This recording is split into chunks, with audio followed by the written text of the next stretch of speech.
Yeah, please utilize the Q&A functions if you have any questions, and we will take all the Q&A at the end of the event. Any questions we are unable to answer due to the time will be answered with a written response sent to all the attendees following the event.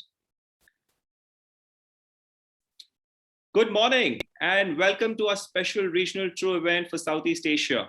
Thank you so much for joining us for this exciting event.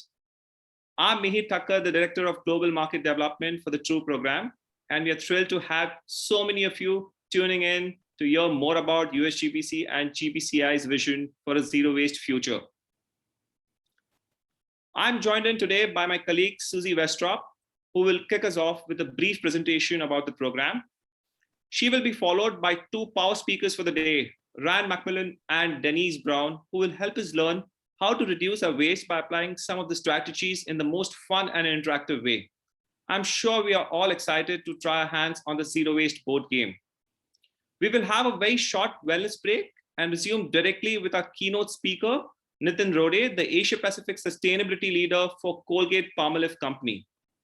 We're going to close our event with a very exciting panel discussion with some of the big names from the industry. So stay tuned. Over to you, Susie. Thank you, Mihir, and thank you all for joining. We're so grateful for your attendance and your interest in this program. As Mihir mentioned, my name is Susie Westrop, and I'm the Director for True in the Southeast region of the United States. And I also collaborate with Mihir in Southeast Asia and another GBCI colleague in the Middle East and North Africa. Today, I am representing our fantastic team who make True happen. I've enjoyed meeting with some of you over the past couple of years and look forward to meeting many more of you today and in the days and weeks to come. Today, I'll be sharing with you a quick overview of True. And for some of those of you that are new to the topic, we'll also share some regional specific data and programmatic updates. Since 2016, the True program has grown significantly and now supports zero waste efforts around the world. True stands for Total Resource Use and Efficiency. Its acronym showcases how we seek to instill a more circular economy in which all resources are valued for their highest and best use. The program and the zero waste community have come a long way, and we have a lot to celebrate, but we're also excited to meet some of you who are just getting started in this region. Before I go much farther, I'd like to outline the different GBCI programs that are offered. Over the last few years, to complement LEAD and ensure that the sustainability movement addresses all areas of the environment, GBCI has focused on embracing the next generation of sustainability programs and has expanded to administer several other project certification and professional credentialing programs like True. Some of you might be curious as to why USGBC and GBCI have a zero waste program. Waste affects every part of our communities. It causes degradation to our environment, undue burdens on underprivileged communities, releases toxins into nature and our bodies, contributes to climate change, and costs businesses and municipalities billions to manage. Unfortunately, recycling on its own is not effectively going to solve this challenge. There's just too much material in the system, and it's not being properly managed. Our current materials management systems are designed such that waste is built in as a necessary outcome of production, when in reality, it is an avoidable and financially wasteful business practice. Truly, the only solution is stopping wasting resources from the outset. True was created to tackle this problem and to provide solutions for companies that wish to move towards a circular economy. The only solution that will get us out of our current wasteful system is to do this. Our clients love our program because it drives all of the positive outcomes that you see here listed on the screen. Even during a year like 2020, we were able to gain quite a bit of traction with the highest total of annual registrations ever over to 2019 and over 2020. We're seeing continued growth exponentially into 2021. While we know there are many of you that have been working on zero waste for some time, we also know that we're welcoming new members to the True community daily.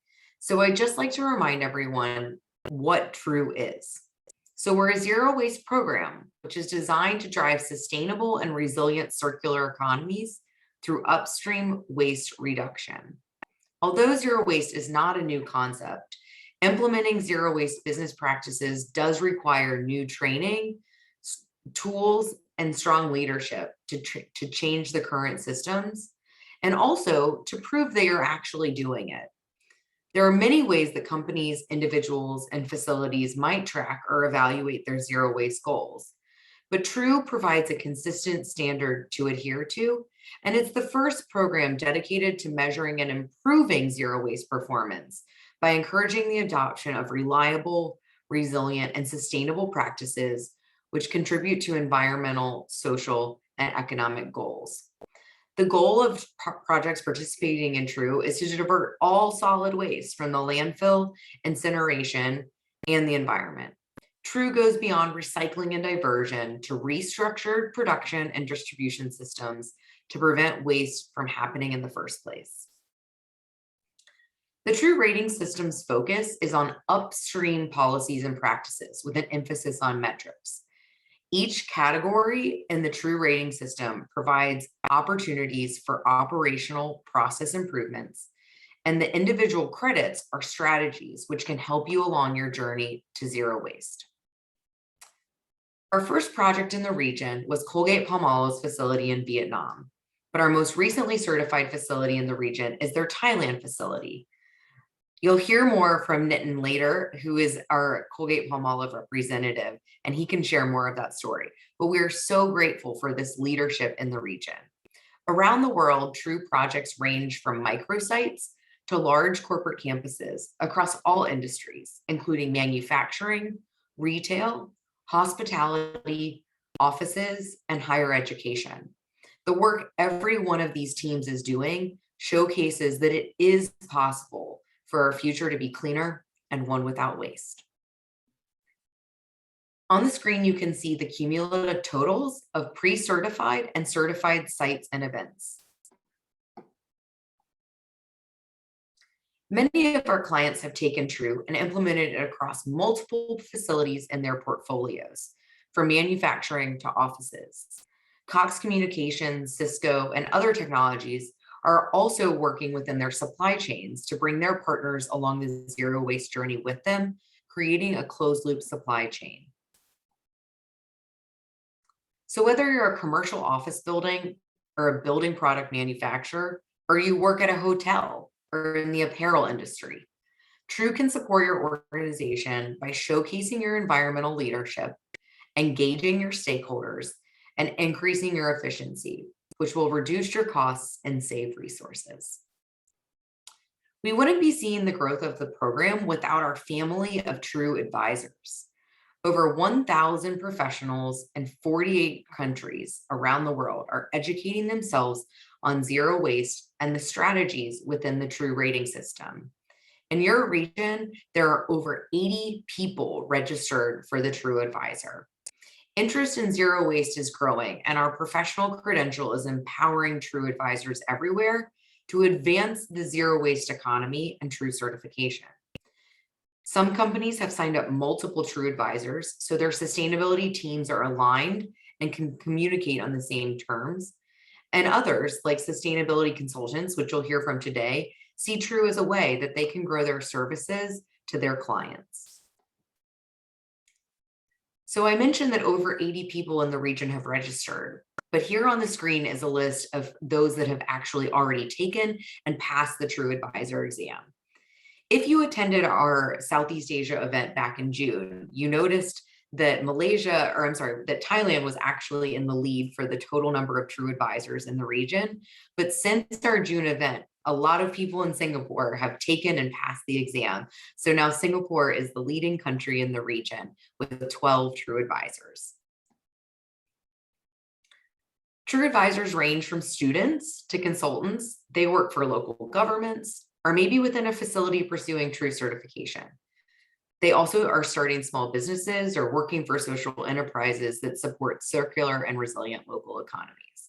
So the True Advisor is really for everyone. In addition to growing our professional development for zero waste through our True Advisor, our team offers training through our in-depth workshops, similar to what you're attending today. And in 2019, we hosted over 18 workshops around the US and internationally, back when we were able to meet in person, and we look forward to doing so again. These workshops were able to reach hundreds. Finally, we do have some zero waste and true education sessions and trainings available on demand as courses on the Usgbc education site. Some of those are listed here.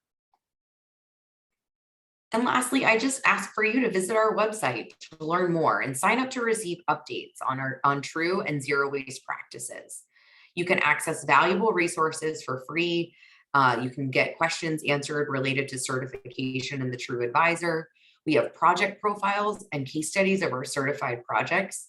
And we have an article feed that helps you stay up to date on all things zero waste. Mihir and I look forward to connecting with you in the future. And I want to thank you again for joining us today. Please get involved.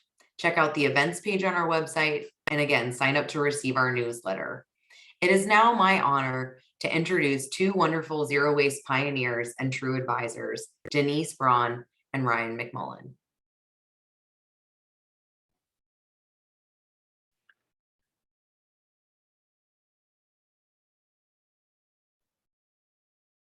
Good morning, everyone.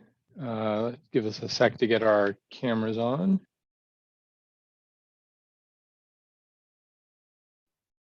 Thank you, Susie. Cameron does not want to cooperate.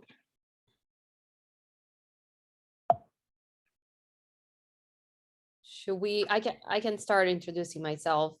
Susie, would you mind to change? Voila. Oh, yay. Love it when it works. Cool. There we go. Okay.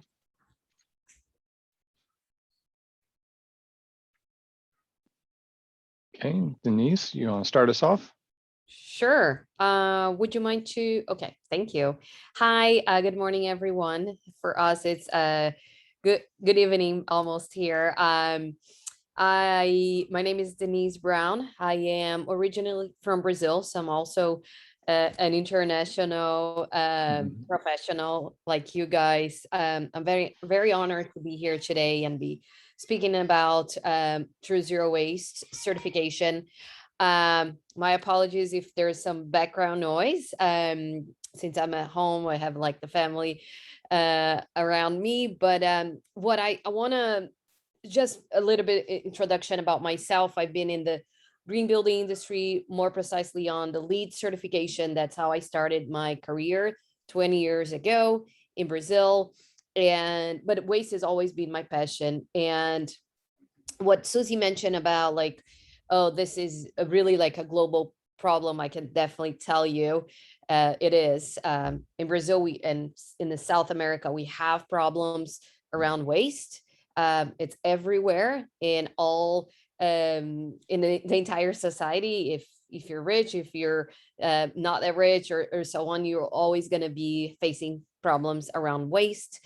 And mainly working with LEED, it really gives me the perspective that waste is not being discussed and given the attention that should be given to the LEED certification. And that's one of the many reasons I decided to change my career and focus on the True Zero Waste certification. So if you have any questions also after the presentation about LEED and other certifications and waste, I'm happy to get in contact and clarify more information about that. Thank you. Okay, good morning, everybody. I'm Ryan Mcmullen, Principal Consultant at Lean Greenway Advising.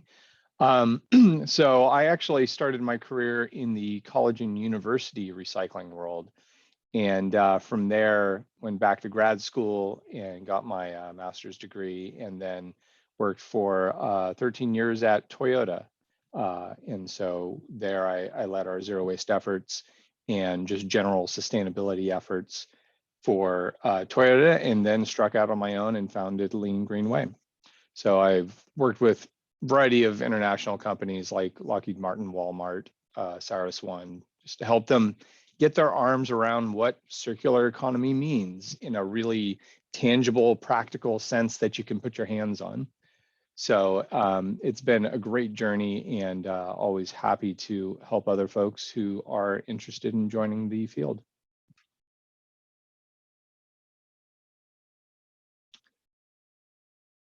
So what we're going to cover today is four different learning objectives. One is just to play around with different waste reduction strategies and see how they affect facility operations, see how they affect credits for both true and lead operations and maintenance.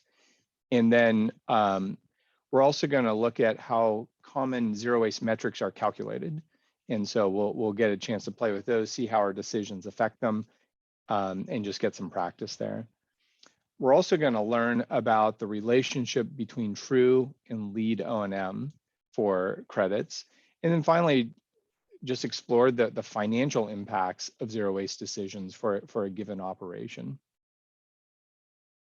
Okay. Denise, you want to take over?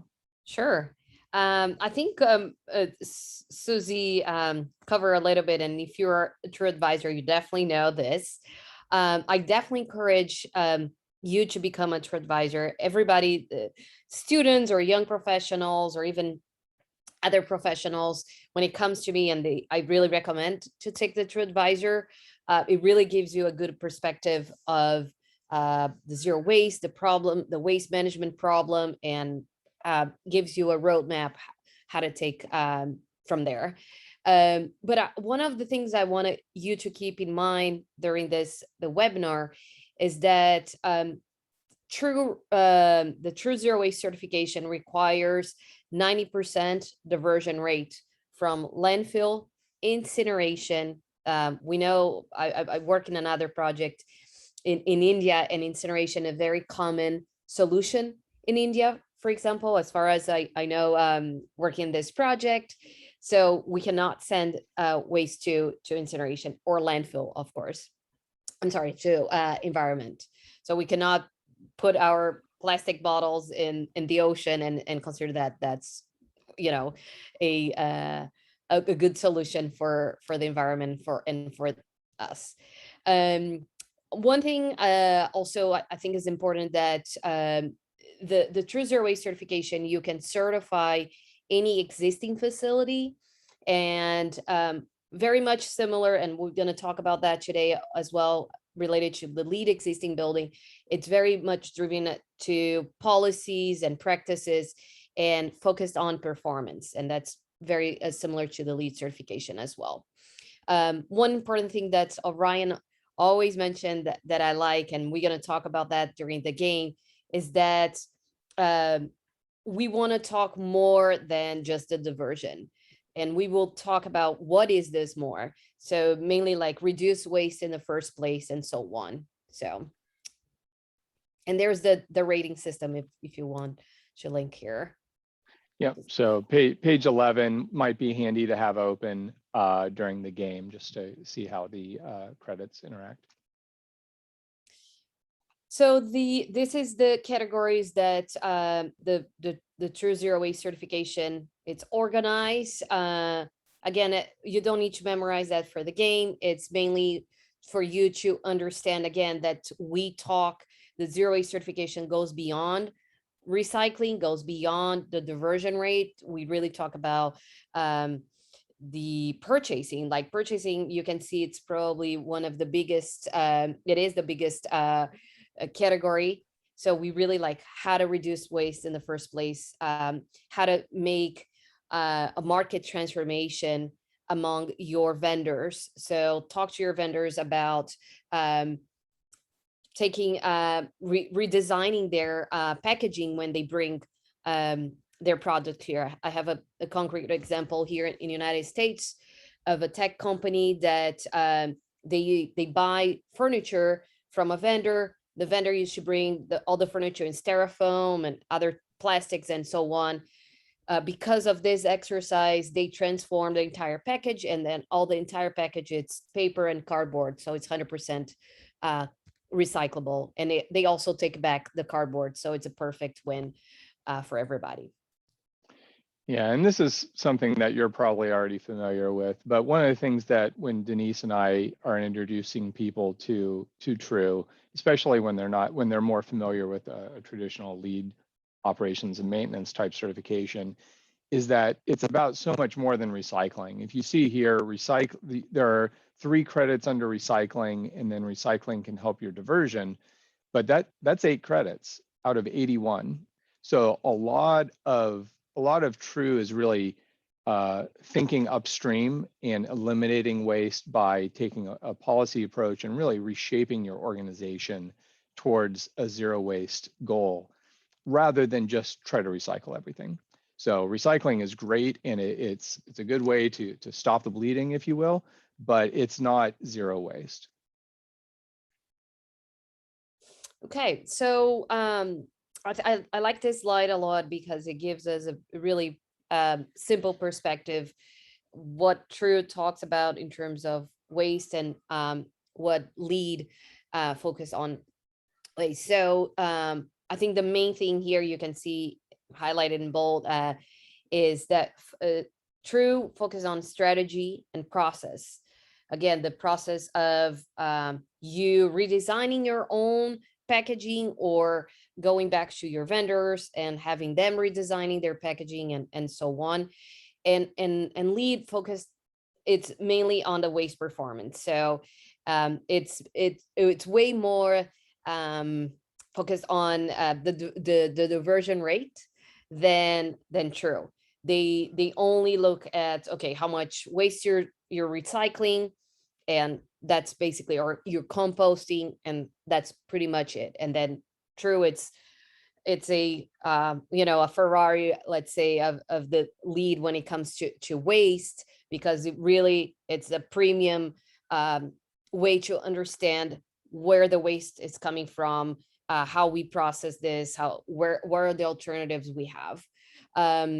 There is waste audits. That's something that I always recommend if you're starting your project on a zero waste journey. Start with a waste audit. Look what kind of materials you're generating, where the materials are coming from. It's coming more from the pantry or the office or your distribution center. Is like, understand where the material flow of your waste, and lead not necessarily talks about that. It's just like, okay, how much waste you're generating, how much you're diverting, that's it. So it's a good start, the lead certification, but definitely True, it's beyond that. If you do True, you definitely get points, a lot of points for your lead existing building certification. Do you want to talk about this one, or you want? Sure. Okay. So one important thing to keep in mind is that there are 2 ways that lead and True come together. One is, if we look on the left side of this, where we're looking at internal operations, you can certify your internal operations to True. You can certify it to BD&C, building design construction, which has some crossover credits with True listed here. And then you also can certify to lead operations maintenance, which also has some crossover credits with True. But then if you are generating products used in the building industry, there is a new circular products pilot credit for zero waste manufacturing that you can help your customers earn for their projects. So it's another feather in your cap when you're offering a product manufactured in a True certified facility. It allows you to make that claim for your product and help your customers achieve building design and construction credits. So it's just different ways that these interact with each other. And I just want to add this again. The more we have a True zero waste facilities, if it's an office building or a manufacturer like Colgate, Palmgate, or if it's a building material manufacturer such as, like, a carpet manufacturer. Steel case or something. Yeah, everybody benefits from that. And that's what it shows here. So if you're building a new construction and building, and that building is pursuing LEED, and that manufacturer that is producing, you know, the carpet, the lighting, the paint, all that are also true certified, everybody benefits from that. So your building benefits from that, your community benefits from that, and also the manufacturer, of course, benefits from that. So it's really like a system. All of us need to be in the same page. All of us, that it will be the bigger impact to have more true zero waste projects certified. Great. So next up, we're going to be playing a board game, or at least a virtual board game. So first, I'm going to give you an introduction to how the game works and give you a starting place for an imaginary facility. And, you know, unlike the real world, you'll have perfect information about how your facility works, because it gives you some visibility into how your decisions will affect it. Because the next part of it is we're going to make some improvements. And specifically, we're all going to vote, or rather you all are going to vote on which improvements we should make next. Because of course, one of the most precious resources is time and attention, and you can't improve everything at once. So you have to choose where you start and what you do first. So we'll ask you what you think, and whichever, we'll open a poll, and whichever option gets the most votes, we'll go ahead and implement that, and then move on to round 2, where we build upon that earlier decision. So you get to see the zero waste program evolve over time and see the outcome, see it reflected in the metrics. And then depending on the choices you make, you may or may not achieve certification, true certification at the end of it. And that for certification, you need both the minimum of a 90% of zero waste diversion, as well as a minimum of credits for the certified tier. So as I'm explaining the rules of the board game, if you have any questions, please use the Q&A feature. And Denise and I will keep an eye on that. And so if you have any, if my explanation isn't clear enough. So the way we're going to play, there we go. So imagine our facility. So we had initially prepared this for Green Build, located in San Diego. So the facility is located in San Diego, California, in the US. And it is one large building that's half manufacturing and half office building. It manufactures surgical masks and gowns and houses about 500 employees. It does have an on-site cafeteria and has some limited landscaping. So there is landscaping, but there's not a whole lot of it. So fortunately, they do have some existing zero waste efforts that are already in place. You're not starting from scratch. There we go. So there are a number of credits that they're already eligible for under true zero waste certification. And specifically on the right here, you can see that their recycling programs to start with include cardboard, paper, wood, and LDPE plastics, which is your stretch wrap, shrink wrap, poly bags. So that's what you start with. And then we'll see how we can affect it over time with the decisions you make. Now, when you look at all of your material streams, you have your 4 recyclables: cardboard, paper, wood, and all of your recyclable plastics are together, which again, when you start out, it's just your stretch wrap, shrink wrap, poly bags, and bubble wrap. You also have another category where we're gathering all of the currently unrecyclable plastics. And that could be anything from polystyrene, polyurethane, food serviceware, bioplastics, anything that isn't currently recyclable. And then finally, you have your organics, food waste and yard waste. Now, an important thing to realize is that whether a given type of plastic is recyclable or unrecyclable may change depending on your choices. So you might be able to move some types of plastic from the unrecyclable category into the recyclable category based on, say, working with a supplier or changing your procurement practices. So the way we're going to represent this so that you can see the effect of your decisions in enough useful detail is you have this waste flow chart on the left here.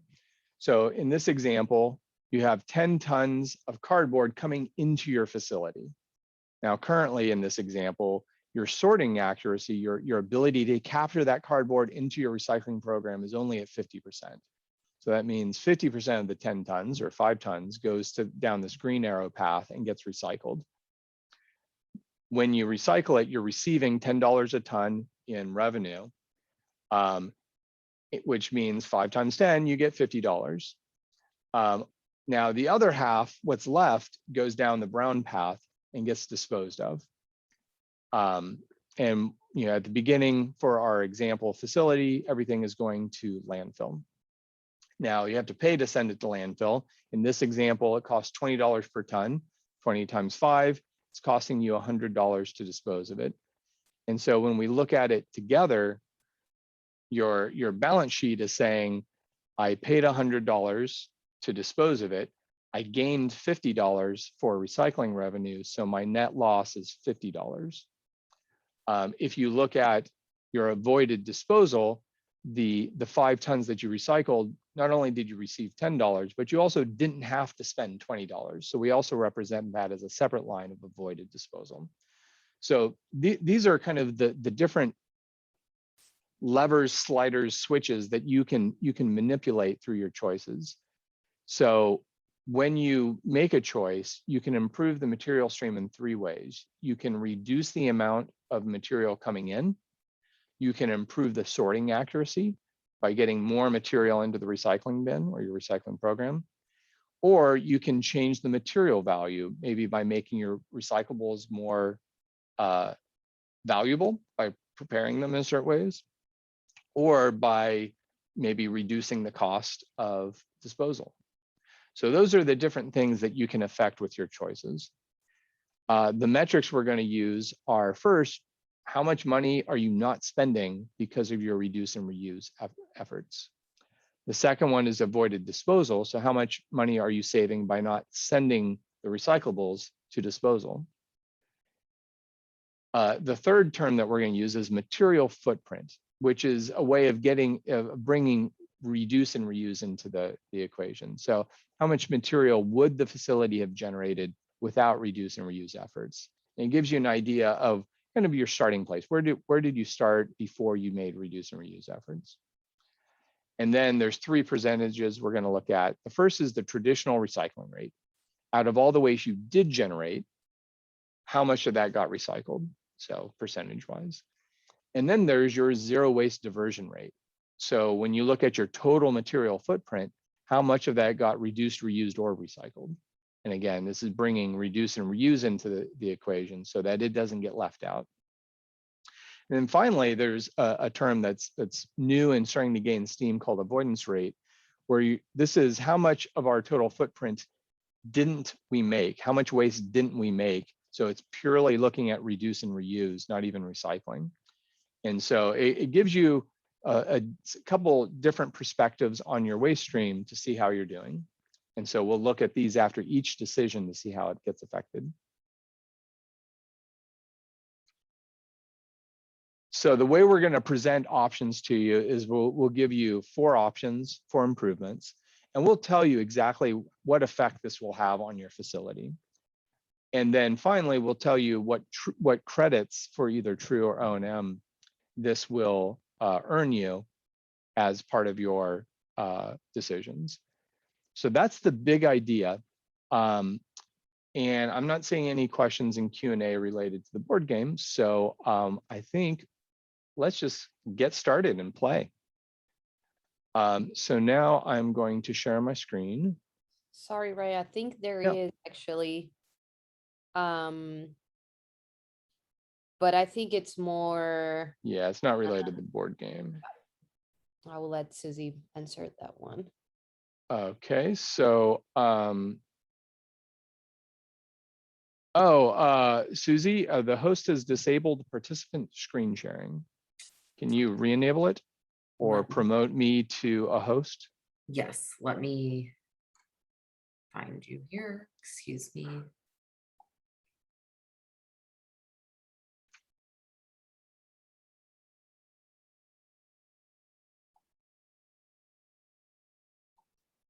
I think it's interesting Okay. that the picture says, let's play, it's a waste audit. We're not doing a waste Yeah. audit. How about Okay. now? You good, Brian? Yes, I am. So, Denise, can you see the game board? Yes, sir. Fantastic. So here is our starting facility. So we've got our 6 waste streams I described: cardboard, paper, wood, recyclable plastic, unrecyclable plastic, and then our organics, our food waste and our yard waste.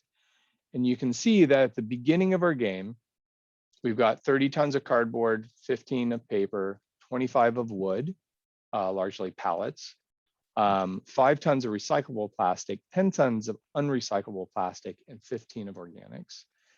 Now you notice for all of these, they have a starting sorting accuracy with, again, plastics are always hard, so sorting accuracy is lower there. And of course, unrecyclable plastic, kind of by definition, is unrecyclable. So all of it is going to disposal at this point. And when we start, we have no sorting, no program for organics, no composting, nothing to address our food and yard waste. So that's one potential opportunity. If we look down here at our metrics, we can see that our total material footprint is 120 tons of waste.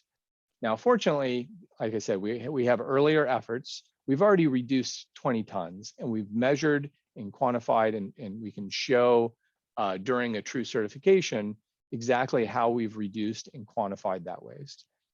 So now we have 100 tons that are actually still arriving at our facility, and 52 of that is being recycled, 48 is going to landfill. When we look at the money side of things, right now, and this is in US dollars, our savings from these 20 tons that we're no longer purchasing is $3,000. Our recycling revenue adds up to $1,100. And then our disposal cost to send things to landfill is $7,000. Now, when we take into account the value of recycling by not disposing of it, it's actually $10,000. But in terms of balance sheet dollars, it's we have a total savings of $7,800. Now, you, as being in charge of this facility's waste management program, you start the year with $40,000, which is your monthly handling cost times 12. So you have enough money to pay the landfill bill 12 months, and then you're out of money, end of the year, you're fine. So, you pay your first month, and now you're down to $3,700. When we look at the material metrics on the right here, we can see that our 52 tons out of 100 generated give us our 52% recycling rate. Our 3R rate, however, is our 52 plus our 20 divided by 120. So that gives us our 60% 3R or zero waste diversion rate. And then finally, the avoidance rate is how much do we reduce or reuse as a percentage of our total footprint, which is 1/6, or we'll round to 17%. And with everything we've done so far, we already qualify for 14 true credits, but you need 31 to get certified. So not there yet. So now we're going to look at our first options. So we've got 4 options to choose from, and we're going to read them to you and then open up a poll and see which one you think we should do first. The first option is to switch from disposal to waste to energy. So to burn the trash to generate electricity. This is going to switch our landfill to incineration, and our disposal cost is going to get more expensive because in this particular location, incineration is more costly than landfill, but there will be gaining some electricity from the process. To actually make the switch isn't going to cost us because we can use the same bins, we can use the same containers. It's just going to a different place after it leaves our facility. Denise? Thank you. The second option you have is resizing your collection service and restructure your collection agreements for zero waste. So you're going to your waste hauler, the vendor, the company that comes and pick it up your waste, and say, well, I want a different way, or let's write our contract to promote zero waste.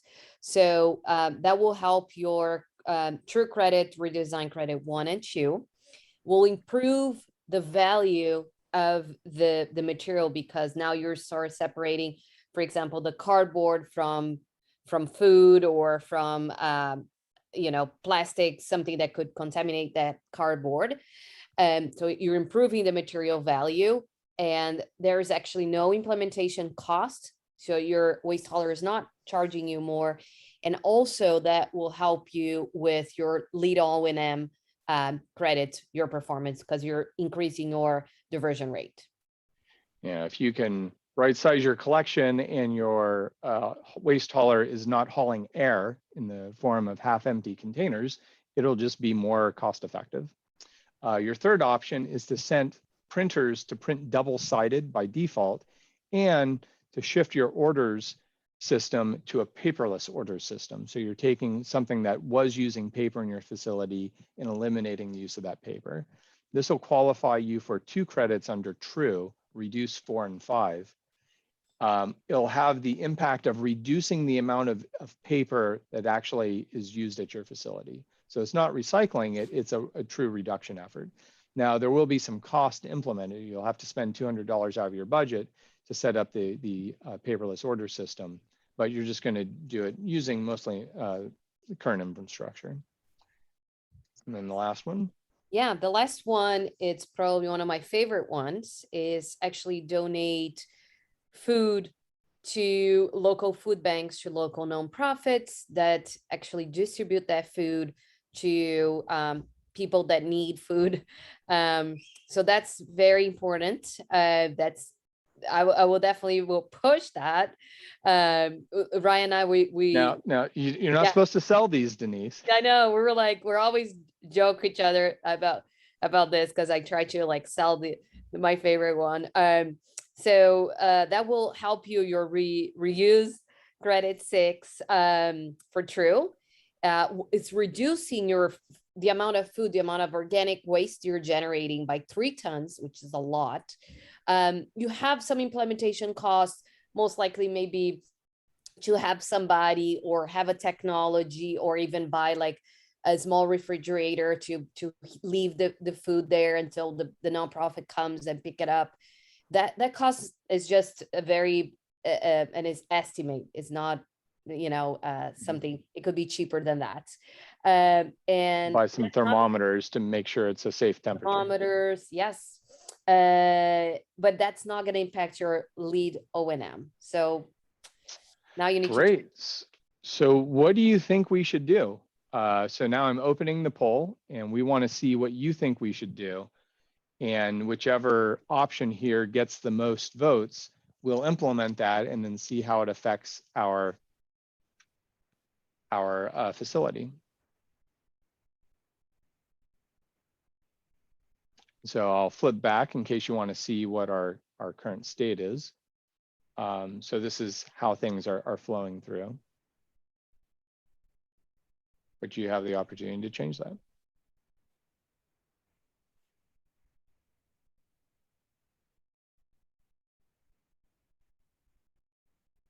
Okay, and here are the options again and their effect.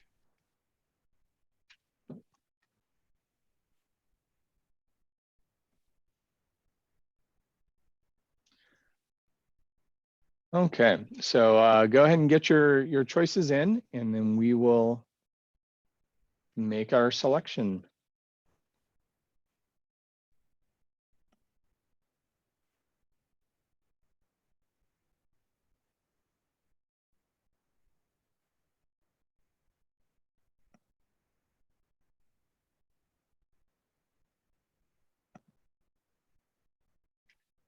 Okay, so I'm going to share the results. As hopefully you can see, right sizing collection service was selected as the first choice. So let's see what that did to our facility's performance. So anything in green has changed for the better. Anything in yellow has change for the worse.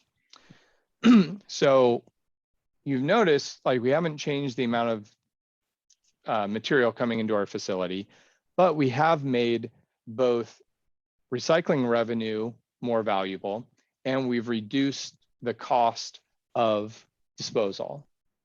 So we have we've made our program more efficient, more cost effective, which has freed up some money. So you notice the avoided disposal did go down because our disposal has gotten cheaper. So the benefit of avoiding it has gotten a little bit less, but we're not really worried about that.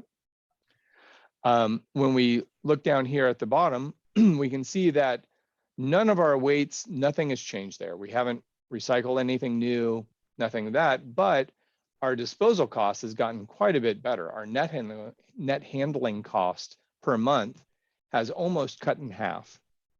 So we actually have some more money to play with now to pay for some of these improvements.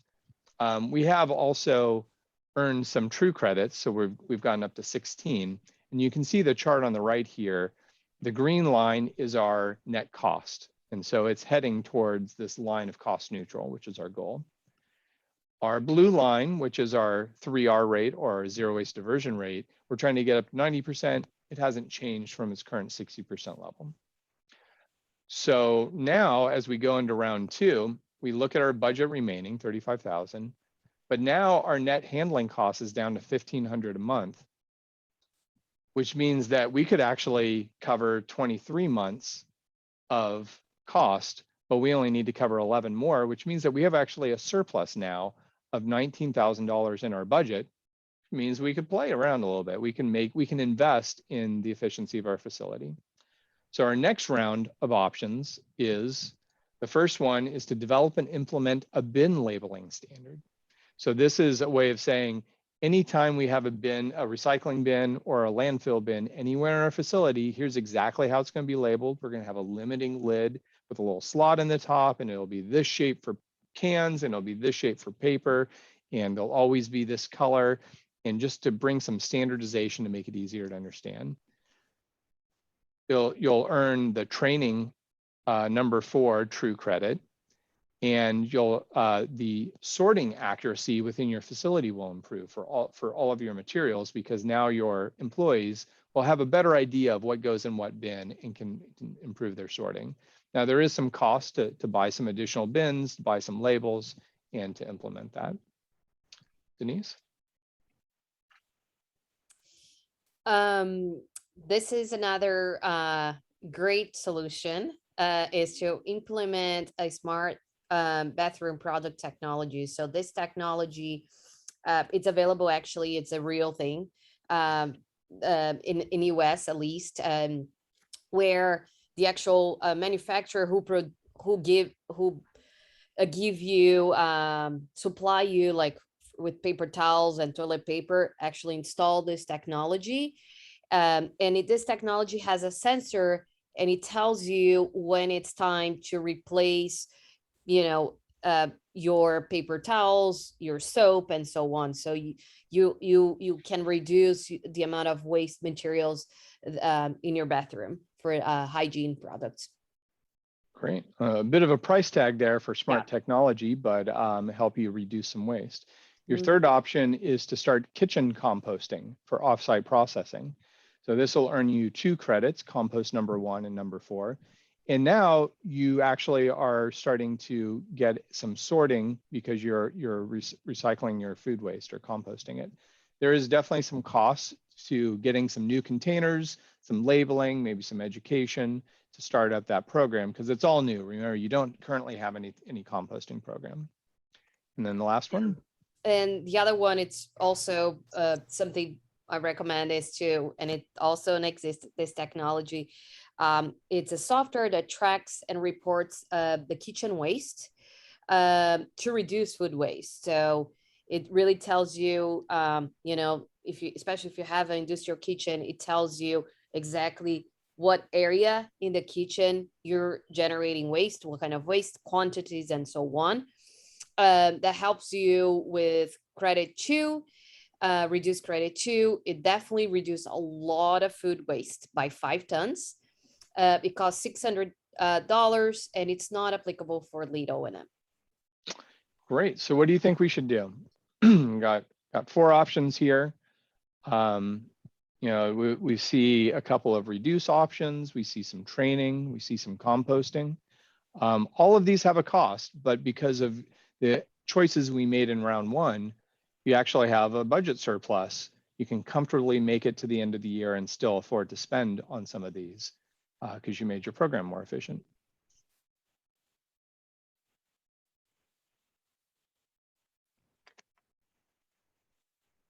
So I'm going to flip back to round 1 just so you can see what our facility looks like, in case that helps you make some decisions, see the relative size of different waste streams.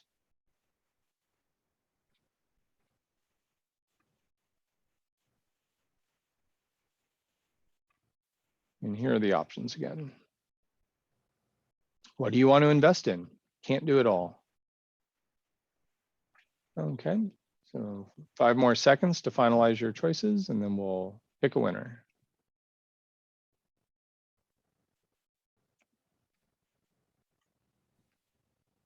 Okay, wow, so this was a close one, but by a hair, we have develop and implement a bin labeling standard. So we want to help our employees use the programs that are already in place better.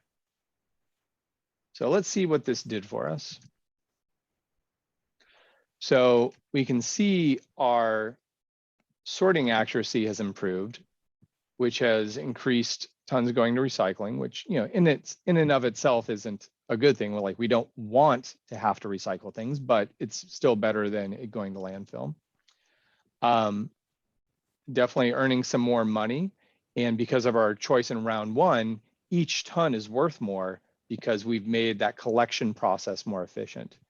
If we go down here to our material weights, we can see that our recycling tons went up, disposal went down, our recycling revenue went up, our disposal costs went down. So some real nice savings here. And now we did have to spend $350 out of our budget, but you know, we can stand it. But now our net handling cost is down to $280 a month. So nearly to break even. We can see on the chart here on the right that we're nearly close to break even to being cost neutral for our waste program. And we've started budging our zero waste diversion rate, our 3R rate. So now that's shooting up to 68%. We still need to get to 90%, but we're on our way. And we picked up another true credit, so we're to 17. Okay, so starting this, with only $280 a month, now we can afford 125 months of service, but we only have 10 months left in the year. So now we have a budget surplus of 32,000. So that's pretty nice. Our options for improvement next are first, start a zero waste training for all employees and for new hires, and to communicate the zero waste policy to all of them. This is going to earn 3 different credits under training, number 1, number 2, and number 8. It will improve sorting further by helping folks understand the program and the company's motivation behind it. And there's not a cost to implement doing it with existing people. Yeah, the second one is the example I gave, that you will work with your supplier to replace styrofoam and use paper, cardboard, and so on. That will help you with 2 credits for true, and definitely will reduce your unrecyclable plastic by 2 tons, and it will increase now the amount of paper you generate by 2 tons, and there is no cost for that. Great. Your third option is to buy a Styrofoam Densifier and use it to take nice fluffy styrofoam and densify it into these pellets of polystyrene. And you can tell by the price tag, this is a big expensive machine. This is a solvent-based one. It's going to use a solvent to dissolve the styrofoam and then extrude it as pellets. In doing so, you can earn a innovation credit, we're going to say, where I'm going to try to read the mind of the True Certification Board and say, this is pretty innovative. And then by selling that into to a local manufacturer to make new products with, you're closing the loop. The effect is that you're going to, reduce the amount of unrecyclable plastics because you're making those recyclable. So you're moving 2 tons from the unrecyclable category into the recyclable category. And furthermore, that recyclable plastic is going to be much more valuable because you're actually turning it into the feedstock that a manufacturer needs to be able to directly use in their process. As I mentioned, the price tag is quite expensive, but you've got money burning a hole in your pocket. Maybe it's a good idea. Or maybe it's a good idea to invest in reusables and eliminate single-use plastics in your pantry, in your cafeteria, in your kitchen, in your break room. And doing that, you're gonna definitely get a point for reusable credit 5. You're definitely reducing the amount of unrecyclable plastic by 3 tons. It's only gonna cost $1,000, but unfortunately, there's no implication on lead O&M. So what do you think we should do? We've got a couple options here, and this is one of the first chances to really impact plastics. If you want to go that route, you have 3 options there for impacting some of your unrecyclable plastics. Or maybe we want to double down on training and try to really get our sorting rate up. There's a couple of different ways you could go here. I'll flip back to last round's results so you can see what our current state is, in case that helps you decide.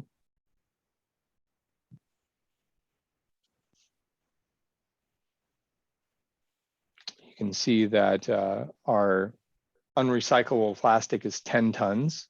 So some of these options, by reducing it 2 tons or 3 tons, can start to make an impact on that. But our sorting rate still isn't at 100%. So maybe that's a better way to go. So 5 more seconds to go ahead and finalize your results, and we'll see what we're going to do. I just want to acknowledge this is the first time we're playing this game outside of US. So this is so exciting. It is. It really is. Thank you so much for participating. Okay, so let's see what you said. So we're going to start a zero waste training. So we're really going to focus on sorting at this facility. Start zero waste training. Okay, now let's see how that affected our facility. So you can see cardboard, stop sharing. Cardboard, we're getting really good sorting accuracy there, 90%, some a little bit going in. Paper's quite high. Wood, we're now catching every bit of pallet or bracing wood that's coming in. And even our recyclable, we're starting to raise that up for the plastics, which tend to be harder for employees to sort. We do have a bit of sorting coming in for our yard waste. Maybe we're making some mulch that folks can take home and recycle at home. So it's a pretty small program, but it's a start. Our recycling is improving, our cost is improving, and now our net handling costs, we're actually now a profit center. So we are making net of disposal costs close to $1,000 a month. Our recycling rate's up to 70%, but our 3R rate, when you take into account reduce and reuse, is up to 75%. And we've earned 20 true credits. So some nice progress there. So now that we are earning money each month, well, we could do this all day. We only have 9 months left in the year, which means that our budget surplus now is $44,000.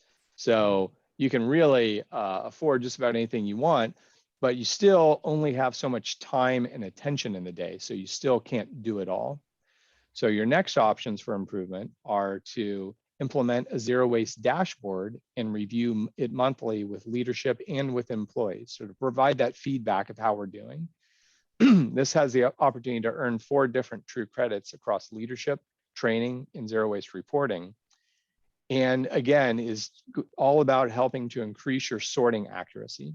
There's some costs in setting up the dashboard, but most of it is just time to provide that valuable feedback to employees and management. Or develop and implement a EPP or environmental procurement policy, purchasing policy, with directions to durable goods, sustainable products, paper, the toilet paper that we mentioned, the paper towels made of wood or bamboo and so on, or also promote use and remanufacture goods that actually impact your zero waste purchasing category that we mentioned that has a lot of points. So from 1, 2, 3, and also 6, that also will reduce your amount of cardboard, paper, and unrecyclable plastics. There's no implementation cost for that. And also good news, we have finally implementing some of the overlap with LEAD for procurement, because they talk about purchasing as well. Great. So yeah, not buying or switching to more durable goods means less waste that you generate. Your third option is to buy a new baler for both cardboard and paper. So rather than having open containers to put your cardboard and paper in, now you're making nice dense bales that are more efficient to pick up. And so as a result, your recycler can pay you more money for it because they can fit more on a truck and have less transport cost. It does improve your cardboard sorting because by strategically locating it, you can make it easy to throw cardboard in, not require flattening boxes. And your disposal cost actually goes down because your waste containers aren't full of big fluffy boxes that are mostly air. There's definitely a cost here in buying that new baler, but you also earn a redesign credit by redesigning your waste program. Or we can focus on training, especially types of plastics, and incentivize sorting. When you make parties, you're bringing your employees together to celebrate something. So that will impact your credit training 8, the leadership credit 3. It will help your sorting your recyclable plastic by 40%, which is pretty significant high. And it will also help impact your LEAD waste performance, your diversion rate, because you're now sending more materials to recycling instead of landfill. And the implementation cost for that, to pay somebody to come and do the training, is like around $200. So earlier we were doing training for all of recycling. This training is really just focused on plastics, which tend to be the more difficult thing for people to sort. So what do you think we should do? Got several options here. Got some more things that are affecting sorting, but we also have some things that can either reduce the amount of cardboard and paper, or handle it better once it is here. Got several options here, and you can see they vary quite widely in cost, as well as the number of true credits you can earn from it. So there's trade-offs here, and so we're looking for you to make that decision of what we should do next. I'll go back to our current state at the end of last round, so you can see where we ended, in case that helps you decide.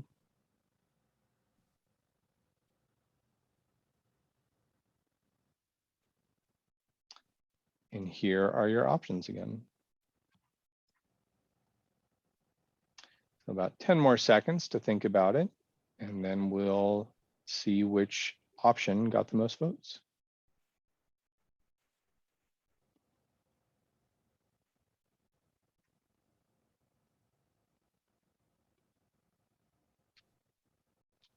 Okay, so here are the results, and boy, nobody wanted a baler. Actually, I take that back. 2 people wanted a baler.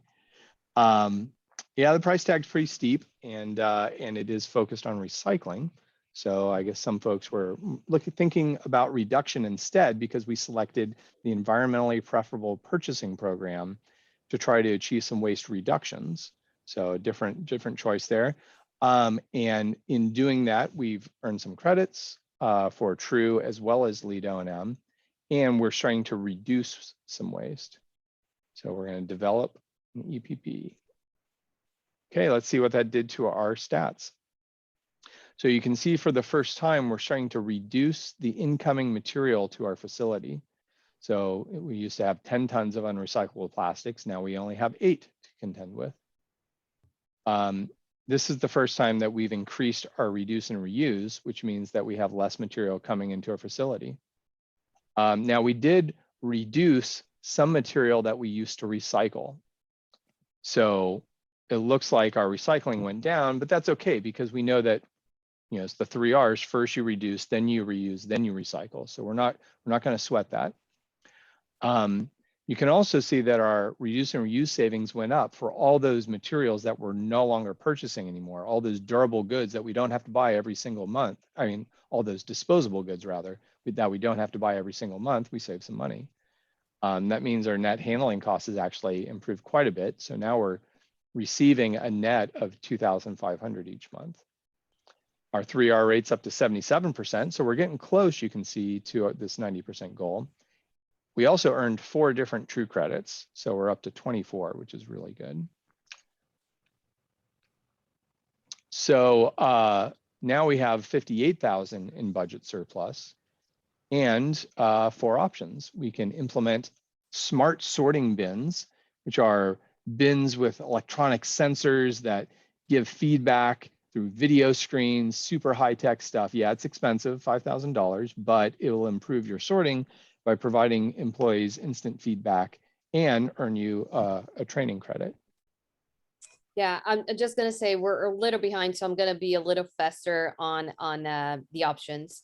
The other option is get a biodigester to process your organic waste, and then use that organic waste to your landscape.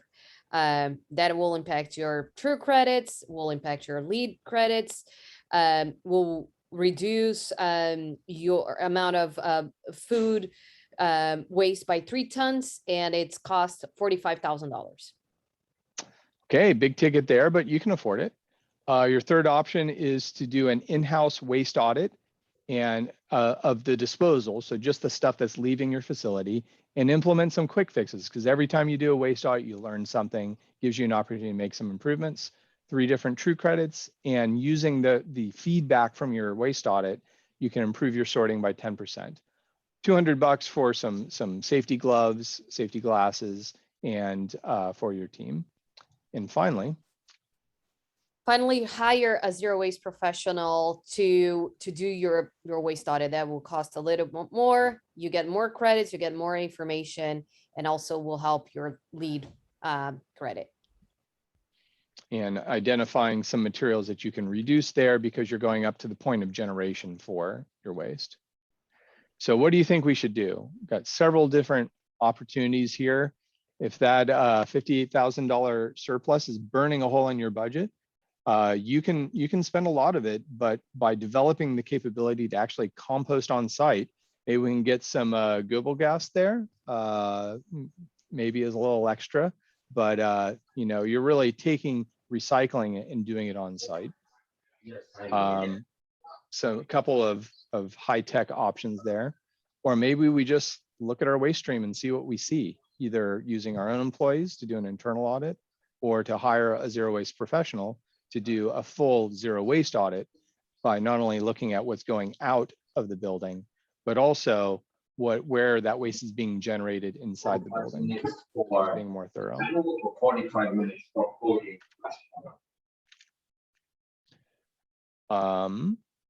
So I'll go back a sec, and so you can see where we ended the last round in case that helps you decide.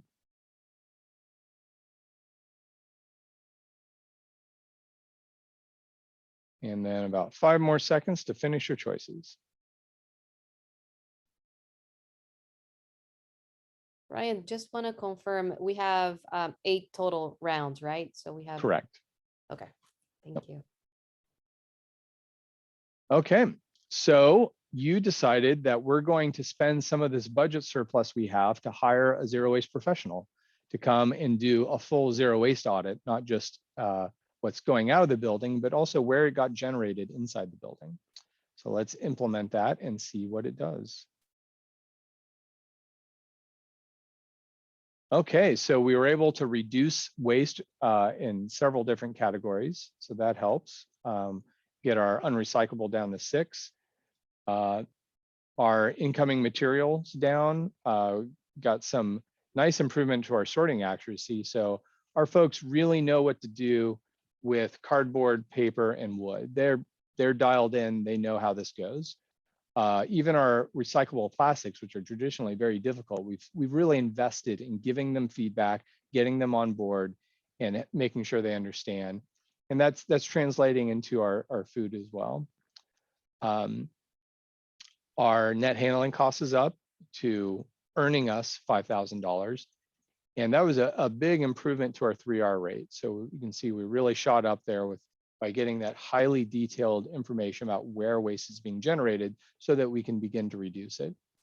88% recycling or 3R rate and 28 true credits. Okay, round 6, we're going out to 8 rounds.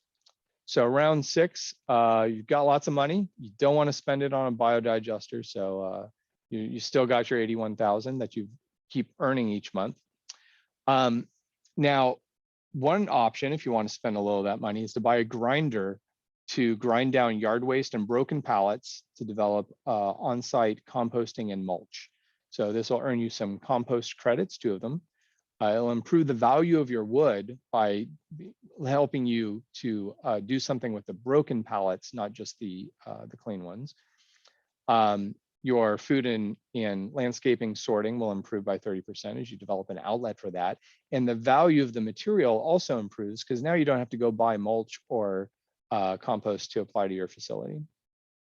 Next. Or you can reduce your landscape waste by switching the plants that you have currently by native plants or plants that doesn't need water and things like that. Or if you have grass, keep the grass in the grass when you're cutting the grass. That will help you with 2 credits for true. It's not applicable for lead O&M, and it will reduce a lot of your landscape waste going to, organics or landfill by 4 tons. And switching the plants will cost like $1,500. Okay, got some replanting costs, but you're reducing landscape waste. Your third option is to identify environmentally preferable purchasing items in your purchasing catalogs, train your purchasing agents, track your spend, like really focus on the purchasing side of your program and provide that feedback, track some data. There's 4 different credits you can earn here. And by doing that and directing your purchasing towards things that you do have recycling programs for, you're moving 3 tons out of unrecyclable plastic and into recyclable plastic. No cost to implement. It's just a matter of time to flag those in your catalogs. Or the last option is to implement a returnable container from your largest supply. So let's say you buy a lot of coffee cups, and those all coffee cups come in like cardboard boxes. So you ask your supplier, can you bring my coffee cups in reusable containers? And they said that they will charge you like around $3,000 more for that because they need to buy new reusable containers. That will help you with your true credit for reuse credit 3, and also will help you with your lead O&M purchasing credits. And it really gonna reduce a lot of your cardboard by 10 tons. It will also reduce your wood pallets by 5 tons going to recycling, and also reduce your amount of recyclable plastics by 1 ton. So it's a lot of reduction on your waste stream. Yeah, and you can look at this for your manufacturing side or your office side. There's a lot of options here. So what do you think we should do? There's a lot of different options here. Definitely some expense with most of them. We have a couple ways of impacting landscaping here. So there's some choices. We could also just really double down on environmentally preferable purchasing and look upstream and engage the procurement side or the purchasing side of our business. Or maybe we need to partner with our suppliers and eliminate single trip packaging for materials coming into our facility. Even though we do have recycling for them, better to not make it, right? Quite a few options here. So here's where we ended last round, in case that helps.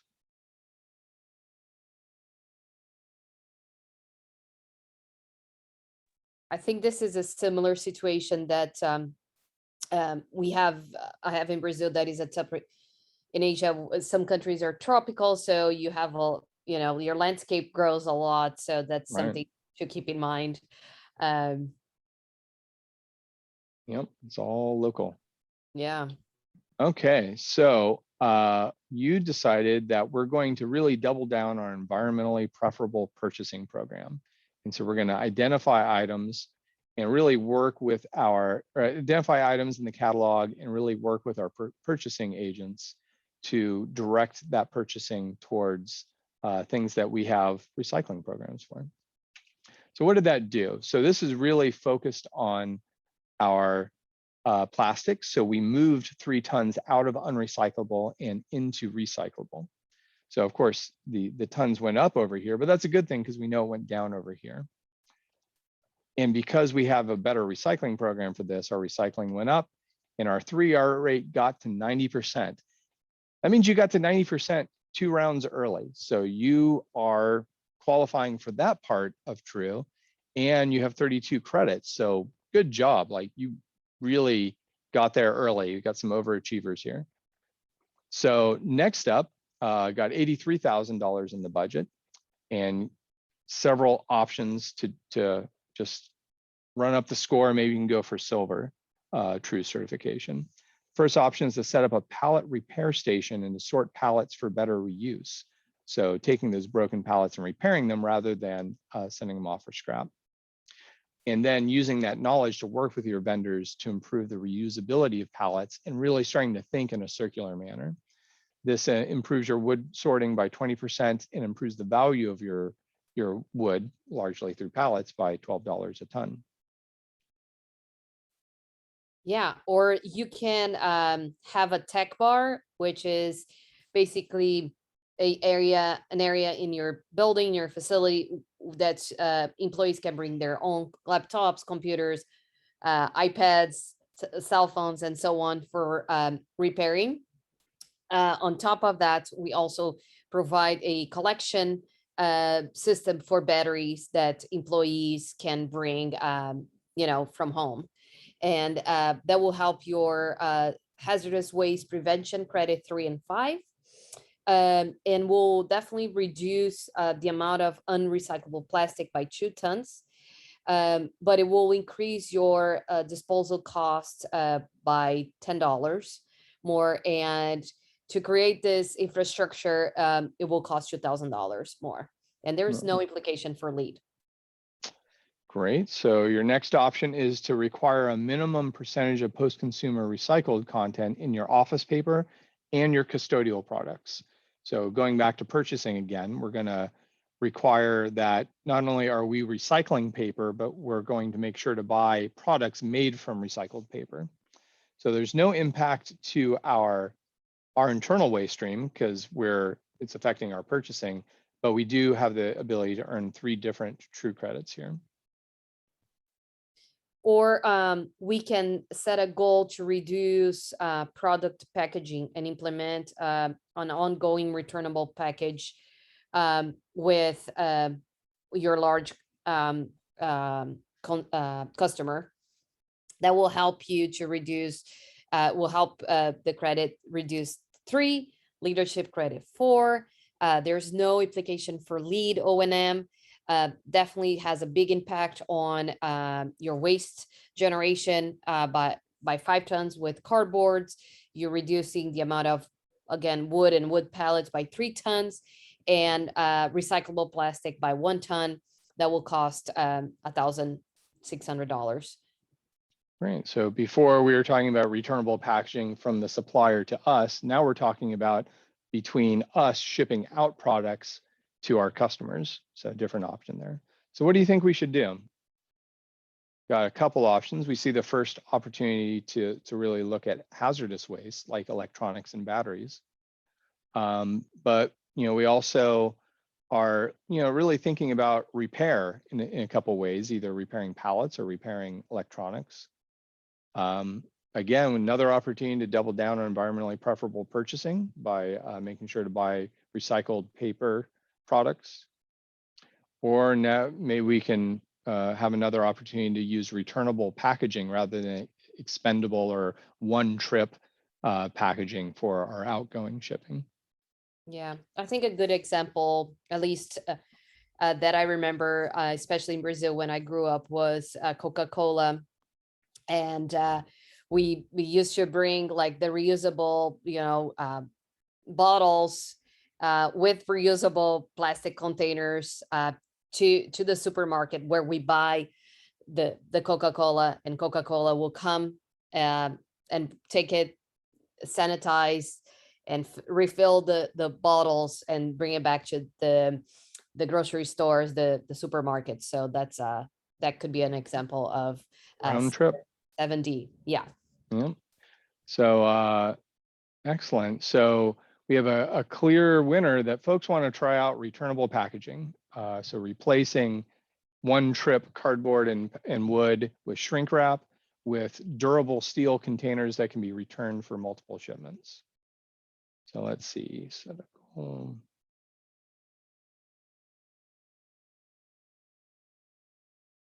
And then we're going to reduce the packaging that our products are shipped in.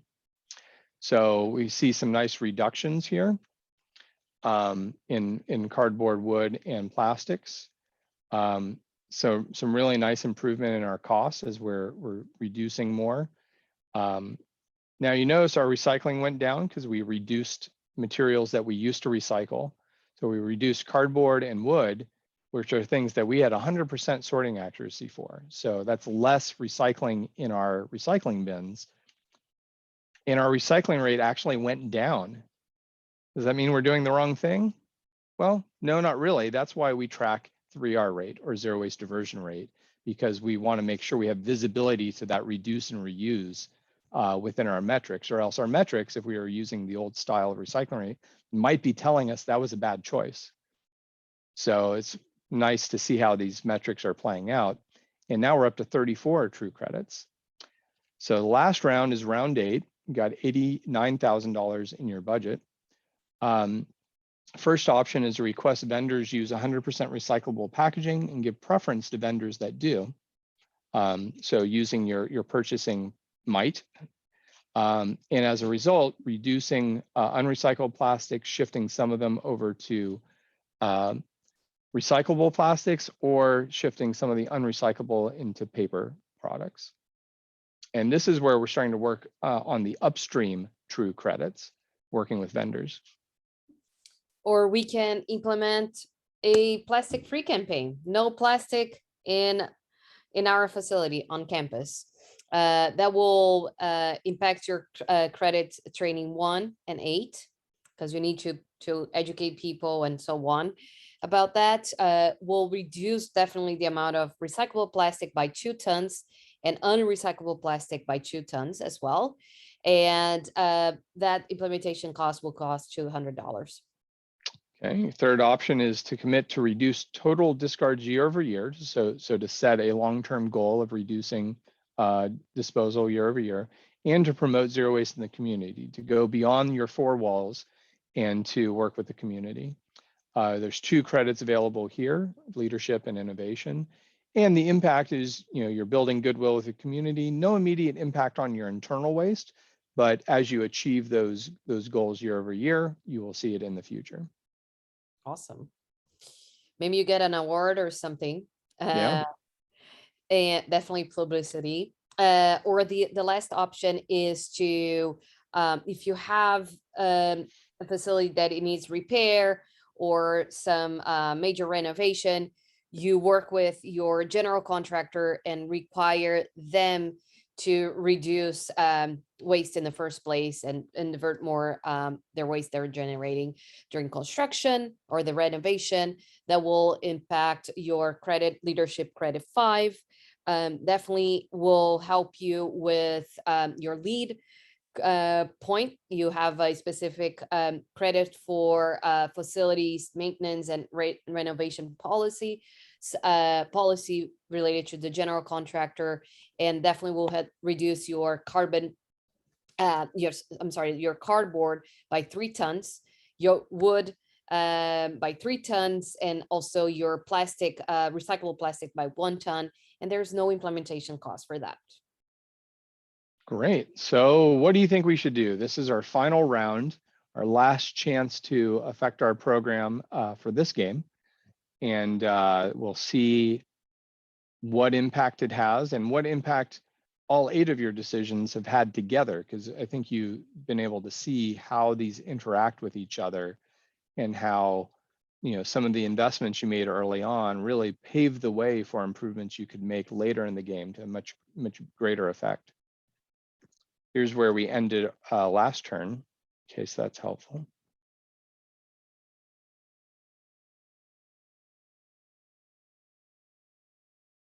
And here are your options again. So about 5 more seconds, and then we'll review the results of that round as well as the total game.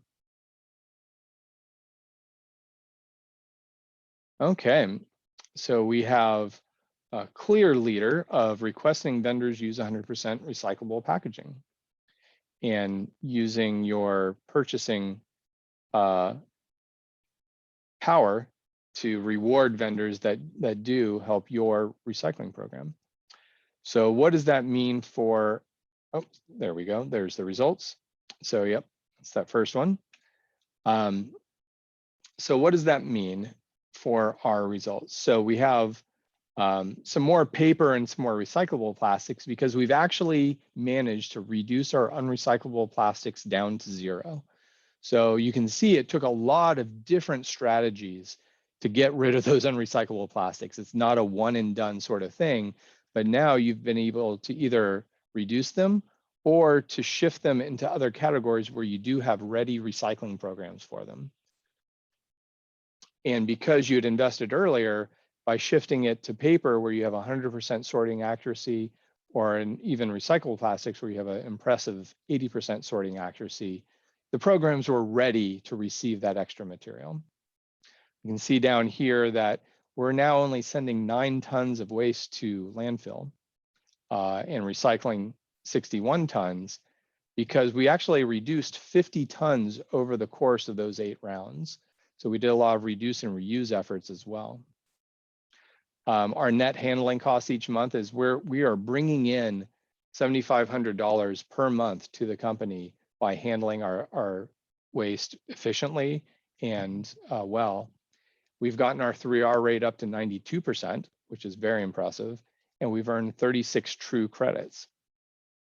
So we can see on the right here that the green line of the net cost is we blew past cost neutral pretty early on and just never looked back. And furthermore, nobody was interested in spending money. So like we held on to most of that. We didn't invest in really expensive options, and we still got above 90% recycling. So it doesn't always have to be the latest expensive gadget.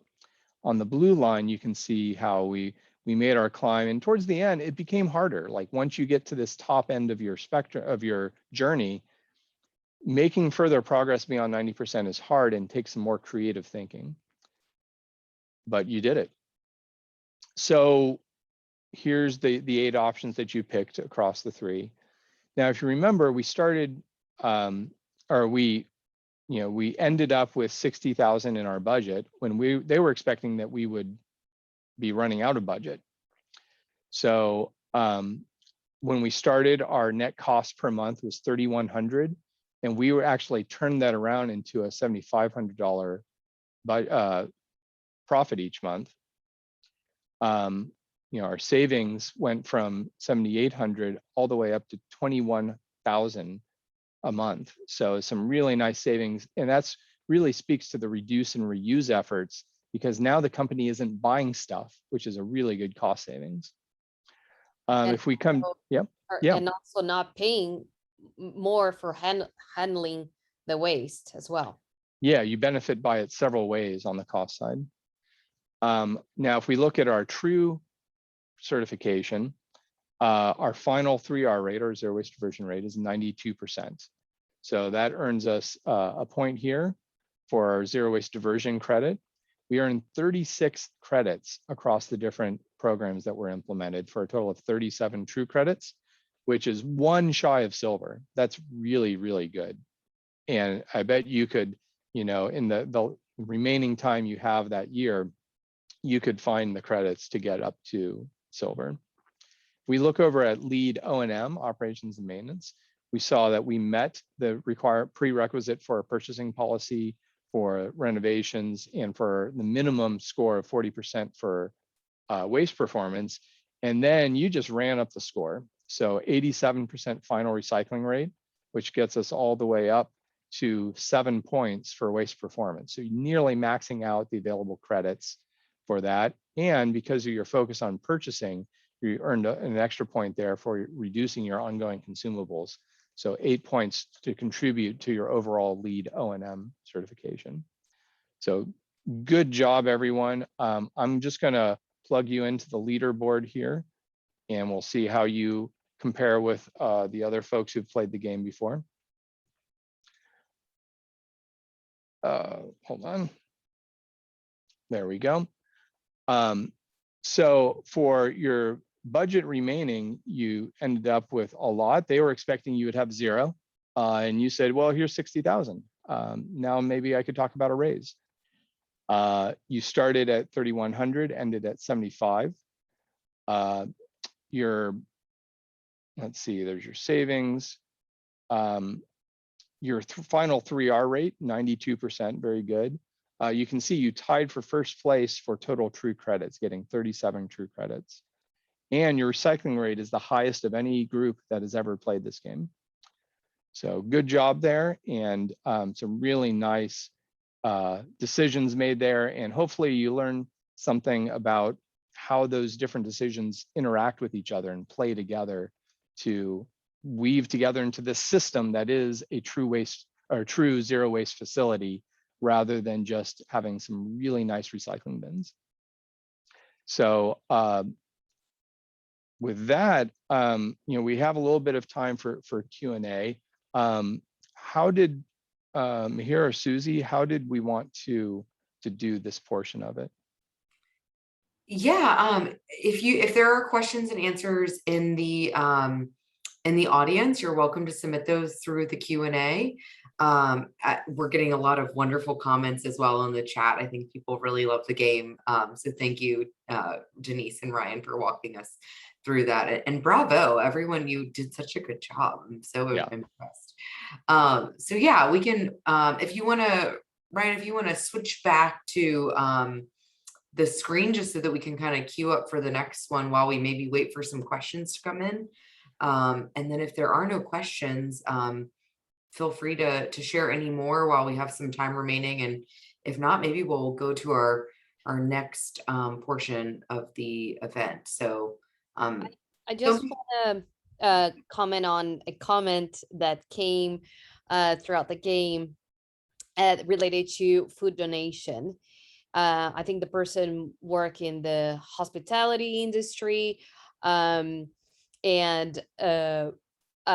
I particularly, what I would say, and please bring your question back again, but don't limit yourself by a no.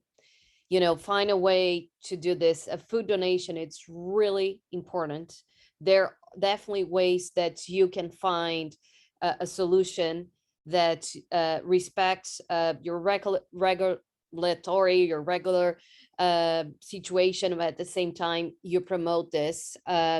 Here in the US, especially in California, we have extremely high regulated situations around food donation, and we still can do it. There's a lot of clients, and Ryan can say that as well, that donate food. There's different ways to donate. There's different type of foods. It could be even like just the leftover from the kitchen, something like a carrot that hasn't been touched, for example, right?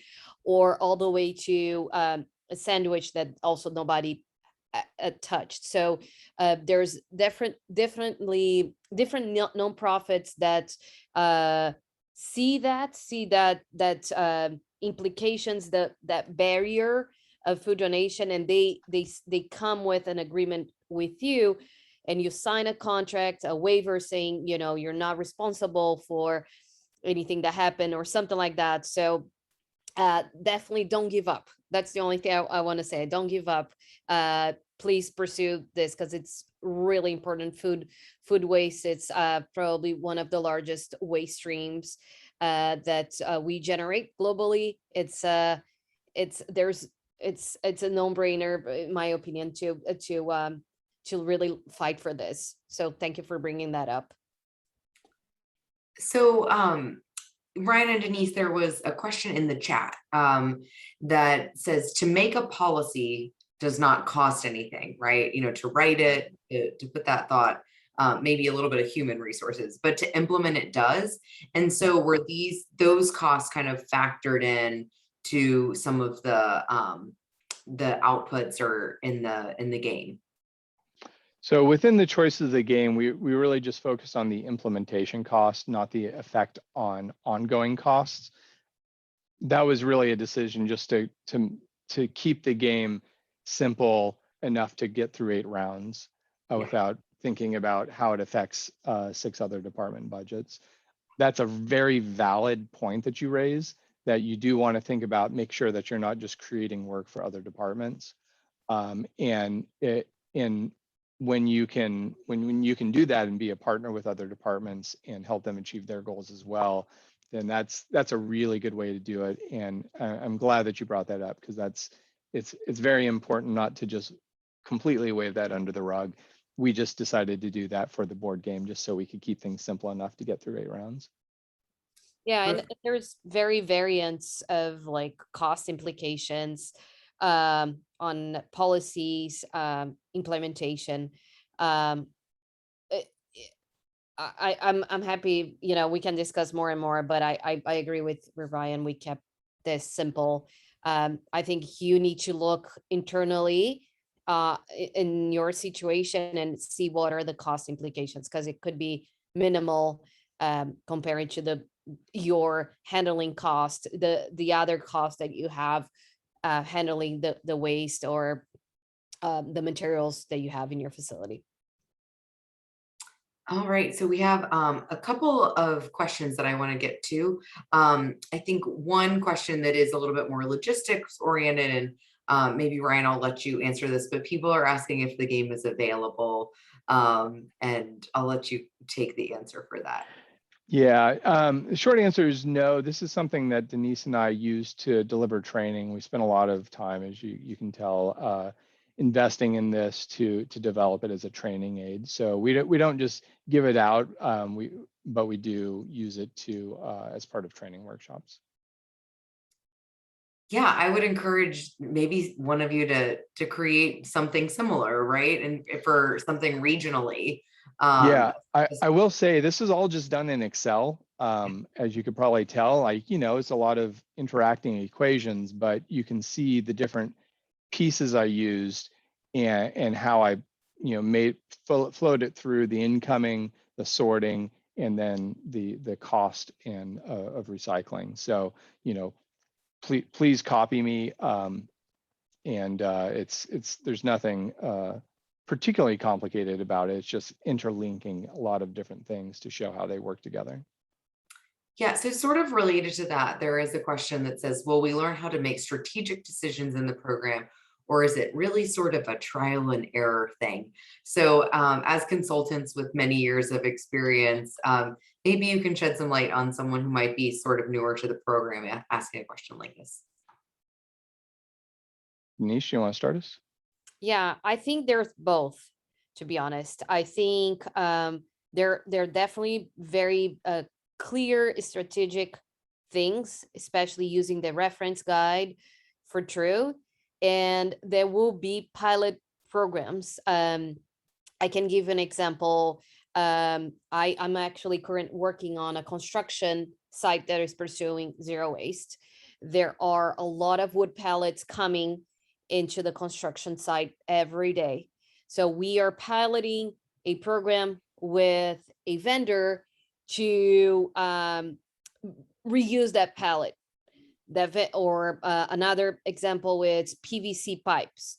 It's not recyclable, at least here in the US or in California. It's really hard to recycle that material. So we're piloting a program with a waste hauler and few nonprofits to recycle or upcycling actually this PVC pipes. So that's something very pioneer.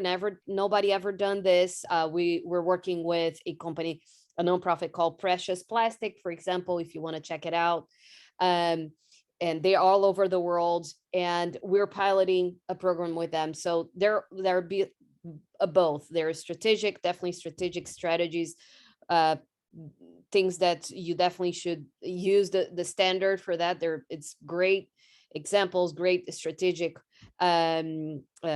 directions to that, but also it will be also some pilot programs and like trying things.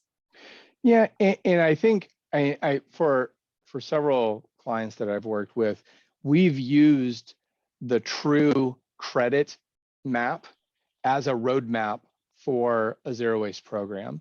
And cover your ears, Susie, like I've even had some clients who never sought certification, but they used the methodology or the thought process of True to establish a really good, very efficient zero waste program, even though they never sought third-party certification.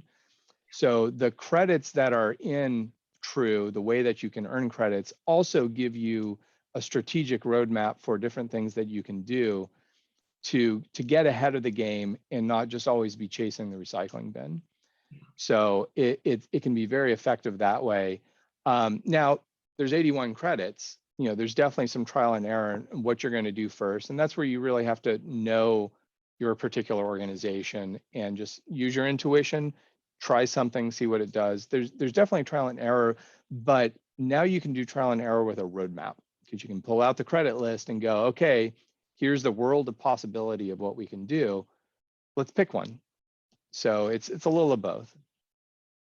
Yeah, no, I appreciate that, Ryan. And any company that's doing zero waste efforts is supporting changes within the infrastructure, changes within supply chains that will support those seeking certification or not. And we're all a part of the movement for all the right reasons.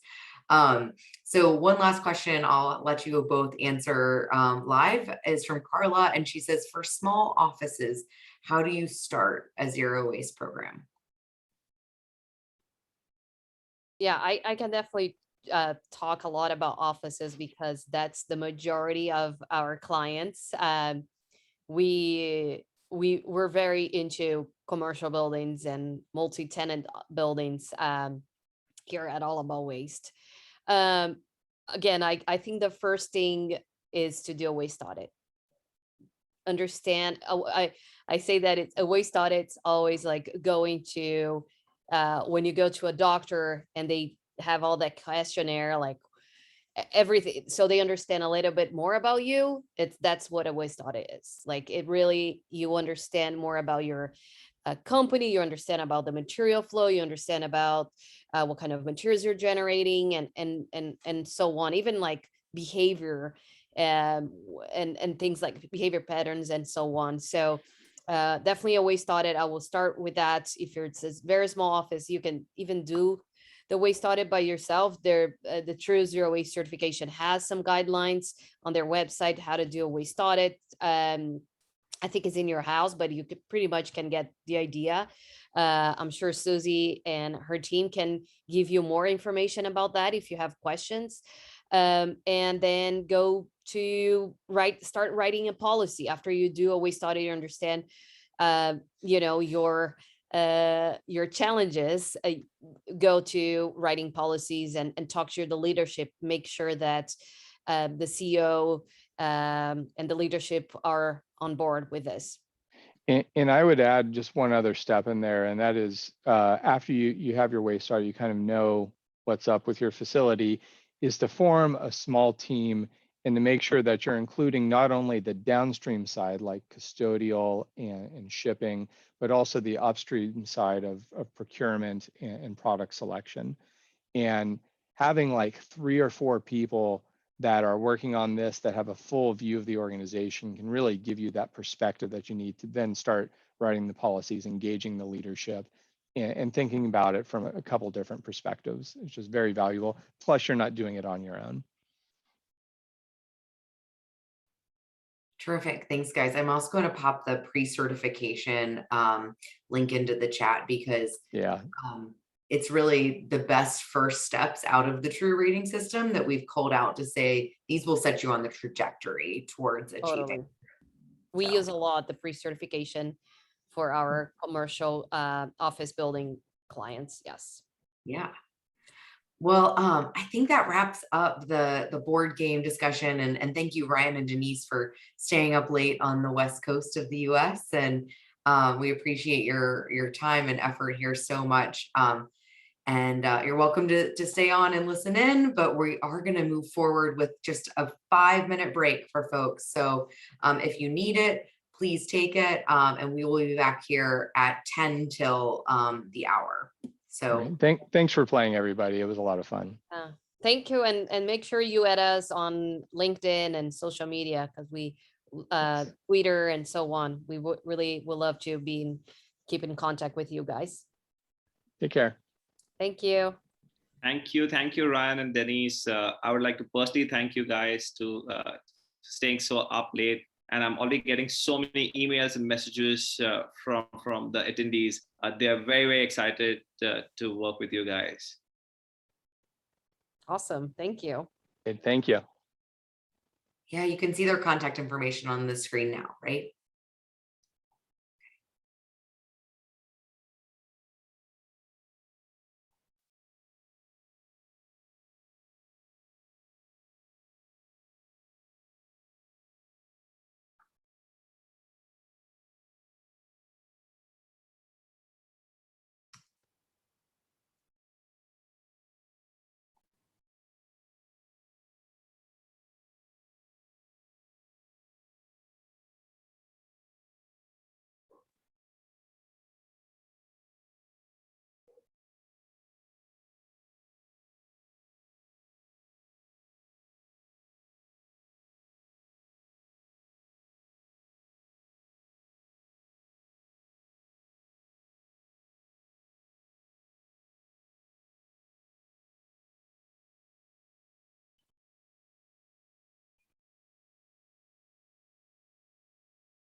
So welcome back, everyone. Nitin, you're good to go? Yep. Yeah, just have like a quick intro. Welcome back, everyone. It's my honor to introduce our keynote speaker for today, Nitin Rode, for the Asia Pacific Environmental Health and Safety and Sustainability Leader for Colgate-Palmolive Company. Nitin has been with Colgate-Palmolive for more than 27 years. Varied experience working in quality, operations, HR, EHS, and sustainability with increased responsibilities from India to Asia Pacific. Nitin leads the EHS program, helping making workplace safer. He has worked on the sustainability program, saving water, energy, and has spearheaded the Colgate-Palmolive Asia Pacific True program, where all the sites are platinum certified. Over to you, Nitin. Thank you. Thank you. So good morning and good afternoon, everyone. Let me take you through the journey that Colgate has embarked on since about 3.5 years now. Firstly, I would like to say thank you to Denise and to Ryan for setting up the stage and laying the foundation for people to understand what True Zero Waste certification is all about. And especially the game that we played, the virtual game, I think most of you can see that you're very, very close to a silver certification. With some tips that I will be sharing with you, I think it will be helpful for you to quickly go to a silver and to a gold if possible. Let me just share with you what I've done in the past few years. We've been a part of a very challenging program where we've tried to save a lot of waste, and we've tried to make ourselves a partner with Usgbc since 2007. We are platinum members today, and we also have many sites LEED certified in Colgate-Palmolive. So within Asia Pacific, we have several sites that are LEED certified, but we also have many sites that are already True certified. And I will be sharing with you soon as to how this journey began and how this journey helped us to achieve True Zero Waste certification for about 9 sites of the 15 that we have here in Asia Pacific. We're also planning to move from manufacturing sites to offices, and hence I will be sharing with you certain tips and probably some of the success stories that we've had in Asia Pacific in these few years. Next slide, please. Yeah. So here's a picture of what Denise and Ryan were explaining of a audit that you do for your own site, how you do your trying to evaluate how your True Zero Waste certification program is working. But we can see that in Colgate we have 22 sites that are already certified in 12 countries on the 5 continents that we have. The first True Waste certified facility was in Latin America, and then we had Europe, India, China, Pakistan, China and Vietnam participating in this entire program. And we know that the success has been able to help us to get a lot of savings. And I think just a few minutes back, you saw how the calculation was done by the team to explain to you how you actually get savings, not an expenditure for a True Zero Waste certified site. Next, please. So here within Colgate, we have a method that we use internally for tracking and trying to understand how our sites are performing in terms of True certification. And we also look at what is very important, which is called as the diversion sheet. So when you look at the diversion rating, which is the most important point or the most important credit point that you have to earn, or it's an entry point for you to participate in the program. So within Colgate, we have an internal system. We have our own processes that we follow, and we track the company's every facility's waste generation, the sources from where it comes, and we also look at the diversion rating, whether the plant wants to participate in a True Zero Waste certification or would not like to participate is a different story. But we continue to track how the diversion sheet looks like, and that diversion rating generally motivates the site to try and achieve a certification for themselves. Now, in the next slide, I will be sharing with you how we embark on the journey. Yeah. So here you can see success stories here. What was done prior to 2020, we had about 7 sites that were certified as true, and in 2021 we've been able to have 2 sites that are recently certified. So 7 plus 2, 9. All sites are platinum certified. Here we can see on the left that there are several sites that were certified before 2020. So this means their journey began much prior to 2020. Please understand that if we have to get into that program and we have to have our certification, it's a journey. It's at least a 2-year journey that sites have to track their diversion rating. There has to be a number of 90 plus average that has to be for the rolling 12 months. And to achieve that, the sites have to start an effort much prior to that. So it's important to understand what your current rating is or what your current scores would be. And as you heard in the earlier discussion, where they had put that credit point that if you get an outsider or an external auditor to come and help you to do an assessment, everyone voted for it, and they saw that the advantage that you get is pretty good. We are able to see how the plant can or the facility can actually have a better score, primarily because they know where they are today. So we started this journey quite some time back, and the sites that you can see listed on the left hand side are the sites that which reached their certification prior to 2020, the earliest being in 2019. And in 2021, despite the COVID situation that we had across the world, and some of the countries in Asia Pacific were quite seriously affected due to COVID, we still know that we had the Wangpu site, which is in China, which is south of China, was certified platinum. And you can see the excitement picture that you can see in the center, where the Thai team were able to get this certification somewhere in the month of April, May 2021. So this was a journey for 2021 to be certified. It took a long time for this Thai plant because of certain challenges that we had on the site.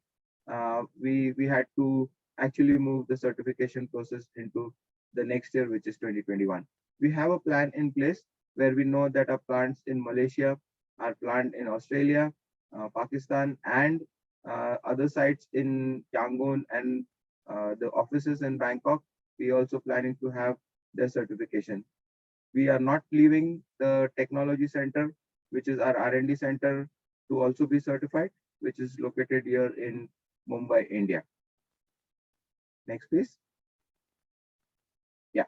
So I think the most important part of the true certification program is employee engagement. The credit points that you can get is immaterial, but the engagement that you get for the people is so much and so high that every person, right from the plant manager or the CEO of the organization, when committed to the program, to the lowest person in the system, as a person who is working on the shop floor, also engage themselves and contribute so much to the true program.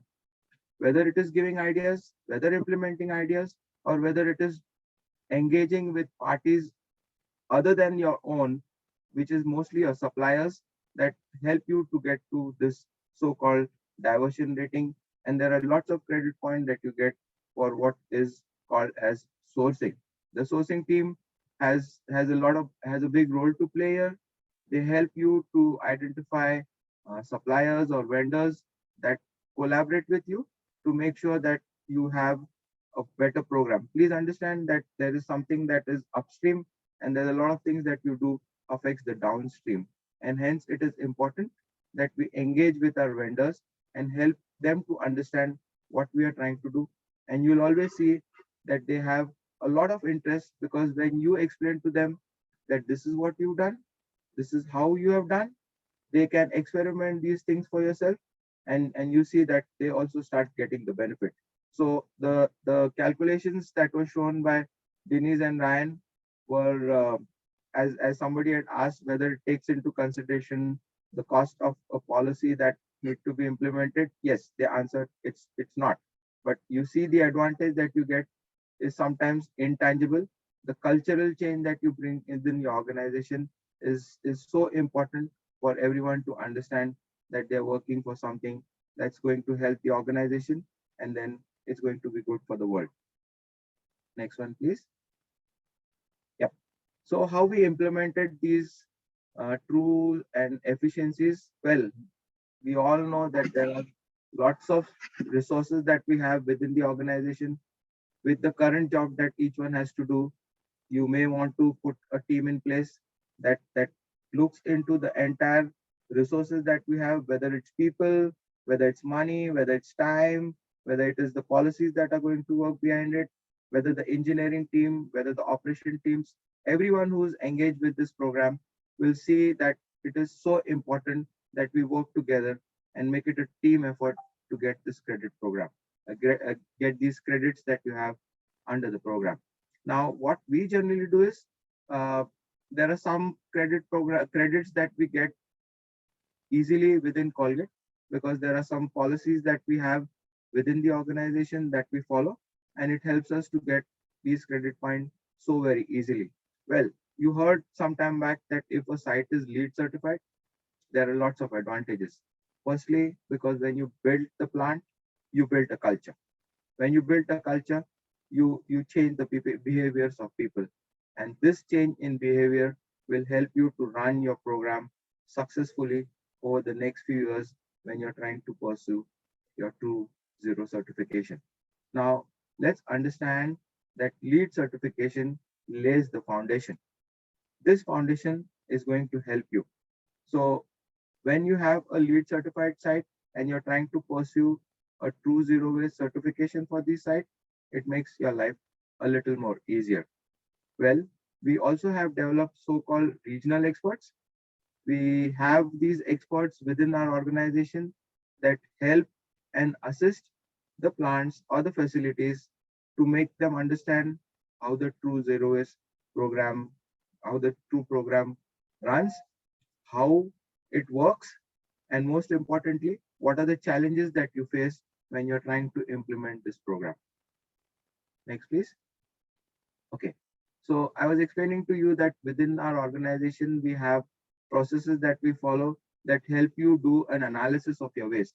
On your right-hand side, you see a graph which shows you some bands in green and some bands in red. The bands on the bottom are the green ones, which say that these sites have a higher diversion rate. They are closer to a zero waste program. And the sites that are listed right at the top are the sites which have the biggest challenge. The score that you can see on the right hand side bottom is the score that you see close to 100. Some sites are so very good at their program that they can just jump into the program, write their narratives, write what they're doing, refine things, and they're good to go for a true certification that they like to pursue. We have to make sure that we identify the target site by using graphics or data like this. Now, if within your company you have this program or you have some central data center or a data that you can use for helping you to identify sites, it will make your life a little more easier. So there is a process. As I said, there is experimentation. There's going to be a learning process. You may have to test some. I think in the earlier exercise that we saw, that we tested some things and we saw, oh, we got a good score by on 3 credit points, maybe in the reuse, or maybe 2 credit points in the leadership, but it affected your program somewhere else. Yes, there is going to be a testing. There's going to be a learning process.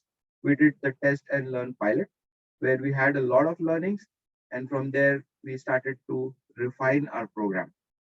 It always requires the upper management commitment. If your team is committed, it will help you to make sure that your program runs very well. And we also have global webinars where we try to help the team to understand what has been implemented in another facility, and that helps the other team to learn. I can see a question. Um, yep. Your question is how economically feasible was your shift to zero waste and what were some of the biggest costs? Okay, great. So this question is a very relevant question here.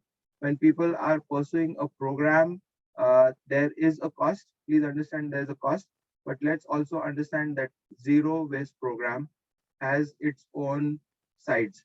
One, that it helps you to generate some saving. When you're working with your vendors, when you will ask them to do certain programs for us, there's going to be a saving. And as we see that the true zero waste program is very holistic in its process. So there is a cost. We have determined cost for some of our sites, trying to understand what it is. But maybe I'll explain to you some of the other examples that I have, and you will be able to understand how the cost can be calculated. All right. And we have had regional workshops where we did a training, a workshop, and tried to explain people how the scores are affected. Well, what you just saw, the virtual workshop that was carried out was a very exciting one. It is a good starting point for your own facility, and it helps you to understand how the programs can help you and how implementing of a certain idea can affect not just your finances, and it helps you to understand how the culture of the organization changes by doing certain practices that were shared with you about half an hour back. Next one, please. Here. Okay, so let me take you the 7 steps that we followed. So first, understand what true zero waste is all about. There's a thick manual that you get. It tells you what are the credit points, how to earn, how to learn, how to write your narratives, and the most important thing is when do you submit your narratives and your submission to the GBCI. So let's understand what the entire zero waste program is. There could be a little difference between what you're running. Some sites, as explained earlier, run a program which is called zero waste to landfill. You're pretty close. I'm not saying you're very far away. You already embarked on the journey. You started something. Let's understand what the true zero waste is about.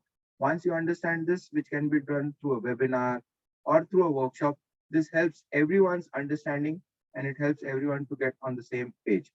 You track your waste data, which is very important because that's going to help you to understand whether your journey is too long or whether your journey is short.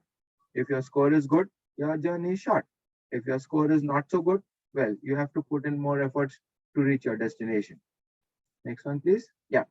So now, once you start developing your action plan based on the tracking mechanism that you've done, it helps you to prioritize where to focus. Now, I really want to thank the team that just spoke some time back, that they set the tone. They explained to you how the entire process can be used to make certain changes in your processes and where you can prioritize so that you can put your time, energy, and efforts to get the maximum benefits. We have to make sure that this will help people to get a better engagement. Engagement is important because this is a change in the organizational culture. People have to start seeing things in a different manner. It's a change in mindset. If you engage more people, well, the ideas that you'll get are so many. You will start seeing the benefit immediately as you start implementing each of these ideas after careful evaluation. Next one, please. Yeah. Yes, we heard it earlier. I'm saying it one more time. Strengthening the relationship with the supplier is so very important. I think some examples that were shared some time back is that one of the suppliers was sending with the packaging with your styrofoam and how we could eliminate that styrofoam and help you to get an advantage, because finally what gets into your plant is going out. If waste comes in, unless you have a technology to convert that waste into gold, that waste is going to be further converted into waste. So you got to be careful about what you allow to get into your plant or your facility. A good auditing program with proper documentation helps you to see where you are. It helps you to see what your forward action is going to be. And of course, it also helps you to make sure that your resources are well managed. We have a strong program where we share continuous improvement and best practices within the organization, within the facilities, and we also share within a region like Asia Pacific. Culturally, there could be some changes that you need to make. Within a region, there could be certain cultures. We already know that a culture is in Asia Pacific could be slightly different than what is in Europe and could be so very different than what is in America. So we share these practices within the organization and it helps us to improve our current practices. Next one, please. Yep. So I'll just share with you some of, for some reason, the title is not very clear, but I'm just sharing with you that how we've gained some of the credit point. Well, there is a learning, training, education, awareness, whatever you like to call it, is the important foundation of this entire program. On the right hand side, you can see a board. This is from a plant in Sri City, which is in South India, where we make toothbrushes. We use this board to help people understand, hey, when you are going to the cafeteria to take your meals, the moment you leave something in your plate, you are generating waste. And let's quantify this waste. At the end of the day or the end of a shift, we generated so many kilos of food waste.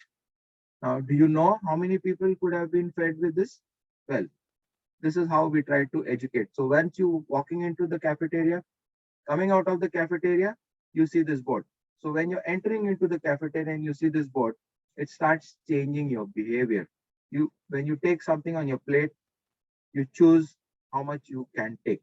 You choose how much you want to take, and you choose how much you are really going to take, because I do not want to be one of those contributors of waste and leave some people hungry because you just wasted some food. Next one, please. So that's the leadership credit one, where we focus on training. Now, we heard that earlier that there is the first credit point under redesigning is right size bin. This is an important program that helps you to design the right size of the bin for your facility. This requires careful evaluation. It requires careful understanding of the sources of waste that you have within your facility. Please do not forget, there is going to be an aspect of the regulation. If certain waste is regulated, it's called hazardous. It will require to be stored in a certain manner. It will have to be treated in a certain manner, and hence how you store it and what is the size of the bin that you choose is important. How the vendors come and pick up your waste from the facility is also a credit point that gets governed under this right size container. Example, if you have a bin which is a 10-liter bin, okay? Now this is a 10-liter bin. Somebody comes and picks up this bin twice in a shift. Can you change it to a 20 or a 25-liter bin so that only one trip can be made to empty out that bin? Think of it. Yes, it can be done. It should be done because it's going to help you manage your resources. Somebody who is engaged in going and picking up that bin and emptying it out, that resource can be managed well. You can use that resource for something else. And if it's not going to cause any harm to your entire process, this is a good idea. So right size bins helps you to make sure that the right people at the right time come and empty out these bins so that they are stored in the right place. Next one, please. Yeah. So this is another example that I'm sharing with you under reuse, where we are talking about how to emphasize on reuse. We know reuse is a better option than recycle, because recycle will take away energy, you're changing the physical form and things like this. So here on the left hand side, you can see shippers or corrugated shippers that we are using. This was used for transporting some of the packaging material that would come onto the shop floor, for just an example, like a toothbrush. And this was carrying these backer cards in this corrugated shipper coming from a vendor and being stored. After they are emptied out and these backer cards, as we call it, are used, these shippers were disposed of. Now, every shipper, if you weigh, would be between 450 to 550 grams, depending on the size of the corrugated shipper. So every time these are being thrown, multiply by the number of shippers that you brought in and used for the day, that's amount of waste that you're generating in a day. So we move to something which is called as corrugated plastic shippers. Advantages, plenty. One, let's understand that there's going to be a cost for this plastic corrugated shippers. We calculated this cost. There is a cost to it. We try to understand what is the break-even point, how many times if these shippers are used, how many times can we save that money. So if a shipper costed something, a paper shipper costed something, a plastic shipper is going to cost maybe 10 or 12 times the cost. But let's look at the life of the plastic shipper. It's going to be much, much longer. So we thought maybe after 12 or 15 or such trips, we would reach a break-even point. But yes, we thought that the life would be 20 such trips and we're still going to get an advantage. We had to work with the vendor to let him know that we are going to move from this to this, from a paper to a plastic. There's going to be a cost. The company is going to bear the cost, and that cost advantage we get because these shippers lasted for not 100 times, hundreds of times, and we're still using it. And this plastic can be recycled. When you're trying to use this plastic, it's still plastic. It's going to be converted into some form or another. So this cost that you would implement, you would be incurring for the corrugated paper shippers get moved into a plastic shipper, and the advantages continue to be many, many from this one. Next one, please. This is another example of a similar nature where we had some of the nylon coming in corrugated shippers. We moved to a plastic one. Advantages, as I just explained to you a few minutes back. Next one, please. Yes. Now this is an interesting one. Although the title of the slide is not very clear, apologies for that. Now this is composting. I think just in the earlier discussion we heard how composting helps. Well, this is a picture of, on the left hand side you can see the picture of a plant in India. On the right you can see in Thailand, where the waste that is generated from the trims in the garden, when grass is left on the lawns, if it has to move out, how can it be converted into compost? And the advantage of getting this compost is plenty. In the next few slides you'll be seeing how the team within the organization tried to do something in-house and also gain a credit point for doing that. So this is something, this waste otherwise would be shipped out of your plant. That would be a cost to your company. You will also have to buy separately some manure or compost for your own plants or shrubs that you have within your factory. So great advantage. Do it yourself, as they say, DIY, and then you get an advantage of a credit point too, and it keeps your team motivated. Here is the next picture which I just said, that the advantage that we saw is you can see on the left hand side, on the right side. Of course, let's not forget that most of the plants in Asia Pacific are in tropical zone. So you will get some mangoes and you'll get some different fruits. So these were grown and these are being grown within the facility using the compost that we generated within the plant.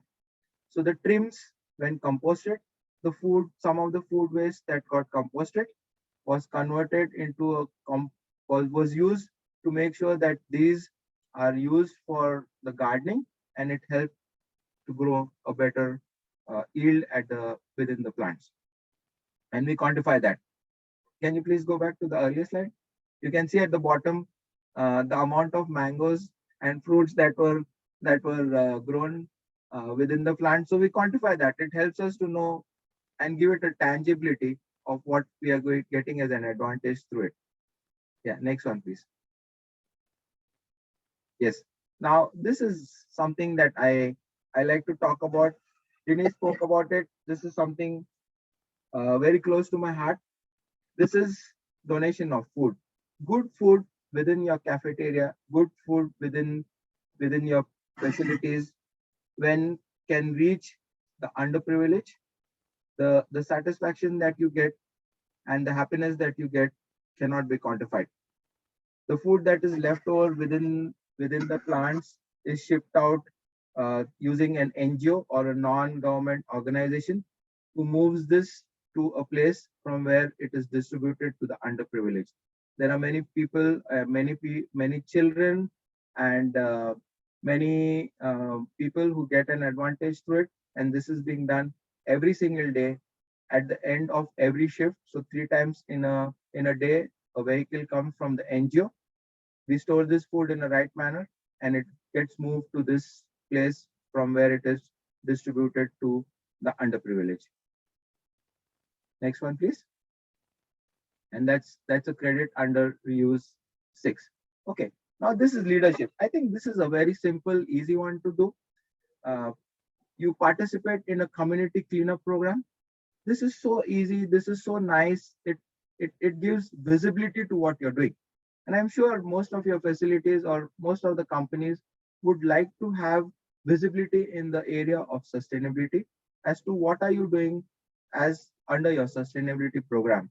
Now, this simple activity that can be done on an environmental day, on the Earth Day, you choose the day, or maybe every day when you do it, you call it an Earth Day. Every day you clean up, you call it a World Cleanup Day. You want to call it anything, you call it anything. But the most important thing is do something that cleans up your neighborhood. You can see on the left hand top corner, a garden around was cleaned up, and you can see the bags that were collected of the waste. On the right hand side bottom, you can see the waste that was collected outside another factory. The same thing you can see on the left hand bottom corner. On the right hand top corner, an exciting place to be, Thailand, where the team has actually gone onto a beach and cleaned up the beach to make sure that the plastic is picked up, which people may trash, people may throw it, and this is being collected by the team.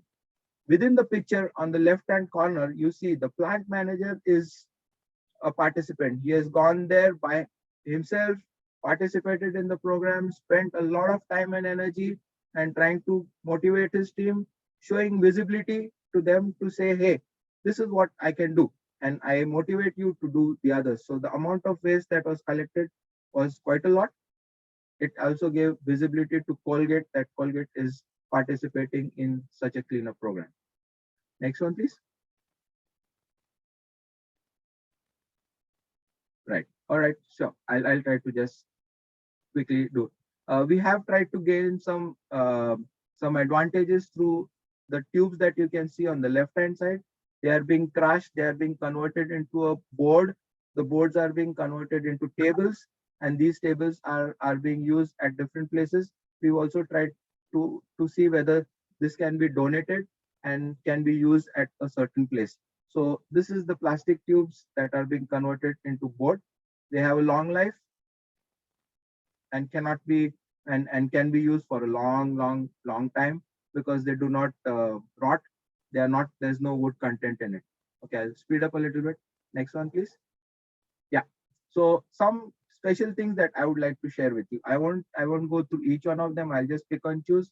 On the left hand top corner, you can see how a program was run by a Thailand plant to make sure that the cans, when you buy a can of Coke or some such beverage, you get, you pick on the can, and then you will have these rings that are present on the can.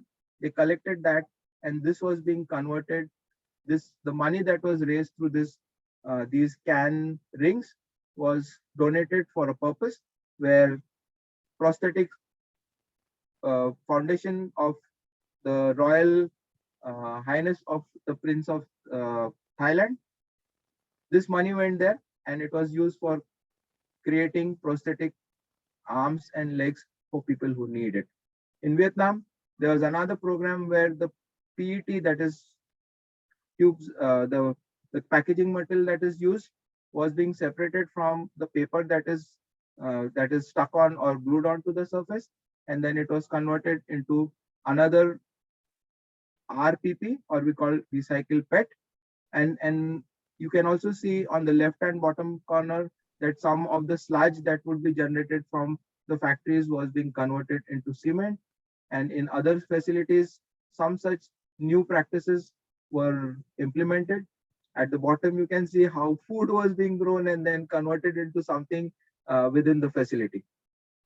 Next one. Yeah.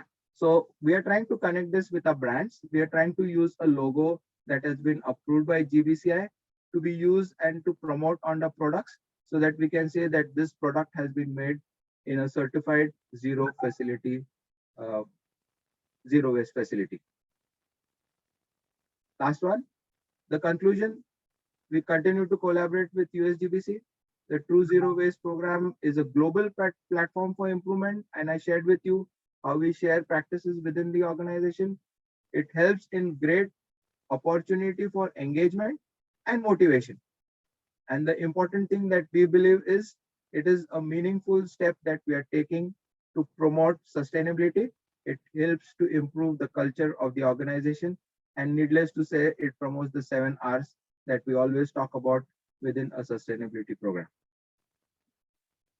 Yes, so that brings you to the end of my presentation. If you have any questions, ready to take them. Yes, I thank you so much, Nitin. I think because we're running a little bit over schedule, we're going to jump into our panel. But if there are questions for Nitin, please put them in the Q&A, and we will make sure that those get addressed in our follow-up email that where we'll be sharing the slides and the recording. Thank you. Absolutely. Thank you, Nitin, for the wonderful presentation. I'm sure your presentation has given a lot of hope and direction to all the consultants and stakeholders from Southeast Asia region. So now moving all on of them here, I just hope that everyone tries to target a gold or a platinum, not just, yes, be as happy with a certification. That's right. So now moving on to the last leg of the event, the panel discussion that has some of the biggest names from the industry. And the same is going to be moderated by a renowned sustainability expert, Matthias Gelber. Matthias pursued his passion to help the planet with a Master of Science degree in Environmental Science. And in 2008, he was voted greenest person on the planet in the global online competition, and he received the Green Icon of the Year award in Malaysia in 2016. He built Southeast Asia's first off-grid tiny mobile eco home in Malaysia in 2017, and he has given eco talks in a professional capacity in 42 countries worldwide. He has been a consultant and a trainer for ADB, Tetra Pak, First Gen, Cebu Pacific, and many others. Currently, he is the brand ambassador for Avant Wood Finland and ESG advisor for the Philippine Stock Exchange. Over to you, Matthias. Thanks for the kind introduction, Mihir, and great to see you guys. I finally know that the true benefit of True is you get much bigger mangoes and jackfruit if you implement it in the right way. And I think that should be very exciting for our audience. We have a great panel. We have limited time, so I will go straight in. We won't do any big introductions. We would love to call Darren Sear from a Standard Chartered Bank. He is the head of engineering there as the first contributor, because they have a really exciting story and an announcement to make that I think will be interesting of everyone. Darren, are you there already? Yeah, I'm here, Matthias. Can you hear me okay? See me okay? Yes, yes. Early in the morning in the UK. Thanks for getting up for us. Not too bad, not too bad. Firstly, can I just compliment you on that amazing jacket on the panel introduction sheet there? I'm disappointed you're not wearing it now, frankly. Hello, everybody, and yeah, thanks for having me here. I just want to have a couple of minutes just to say how excited we are at Standard Chartered.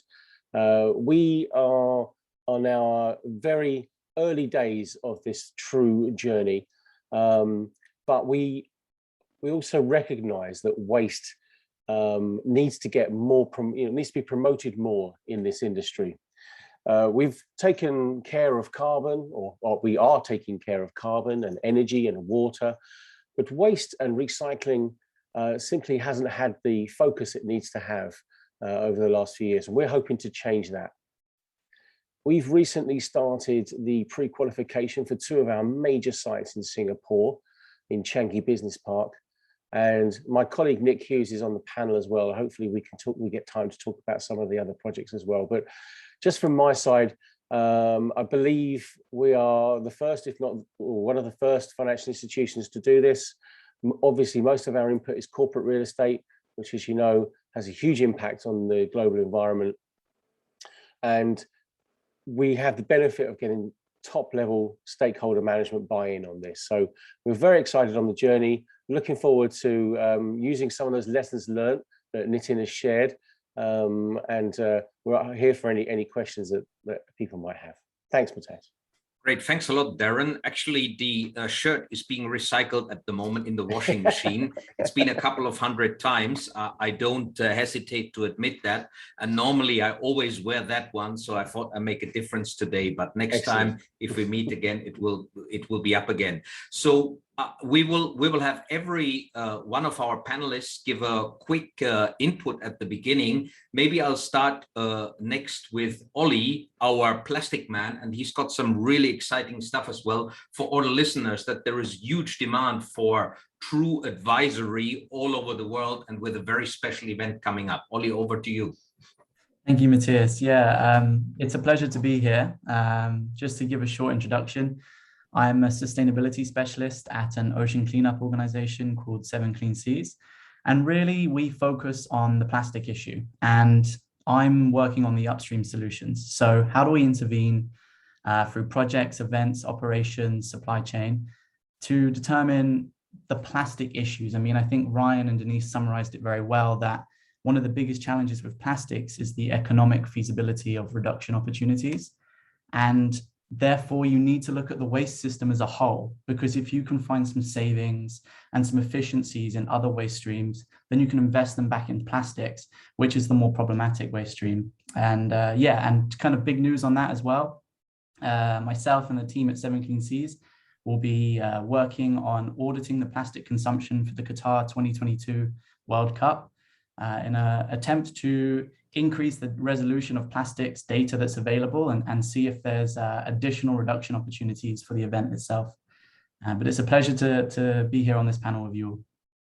So great, that will need loads of additional advisors, right? So all the people out here in Southeast Asia, get yourself ready. There will be huge demand for this. And as more pioneers like Standard Chartered are moving into the implementation, they will all need consultants and advisors. And Nick will come back to you later as well from Standard Chartered joining us. John, you are based in Thailand. You're doing a lot of work with the construction sector. What are the main issues with regards to waste that you think we need to focus on?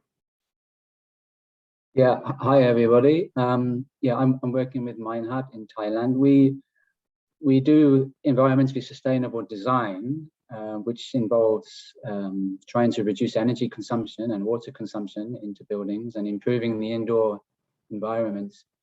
But we don't get so much involved in waste, because waste, as we see it, is more of an operational thing. We don't get connected to that so much. But I do think that controlling waste is fundamental to the challenge to reduce climate change. You know, we look at renewables a lot as a way to reduce climate change, but zero waste and responsible consumption, I think, is also very important. I think the crossover to the construction industry is on the contractor side to reduce construction waste. I think that's where it definitely has a role. Yeah, I really love the fact that you mentioned in our pre-discussion that often we don't focus enough on the circular notion, and we just focus on energy or carbon, but this is a very critical aspect, and they are very much interlinked.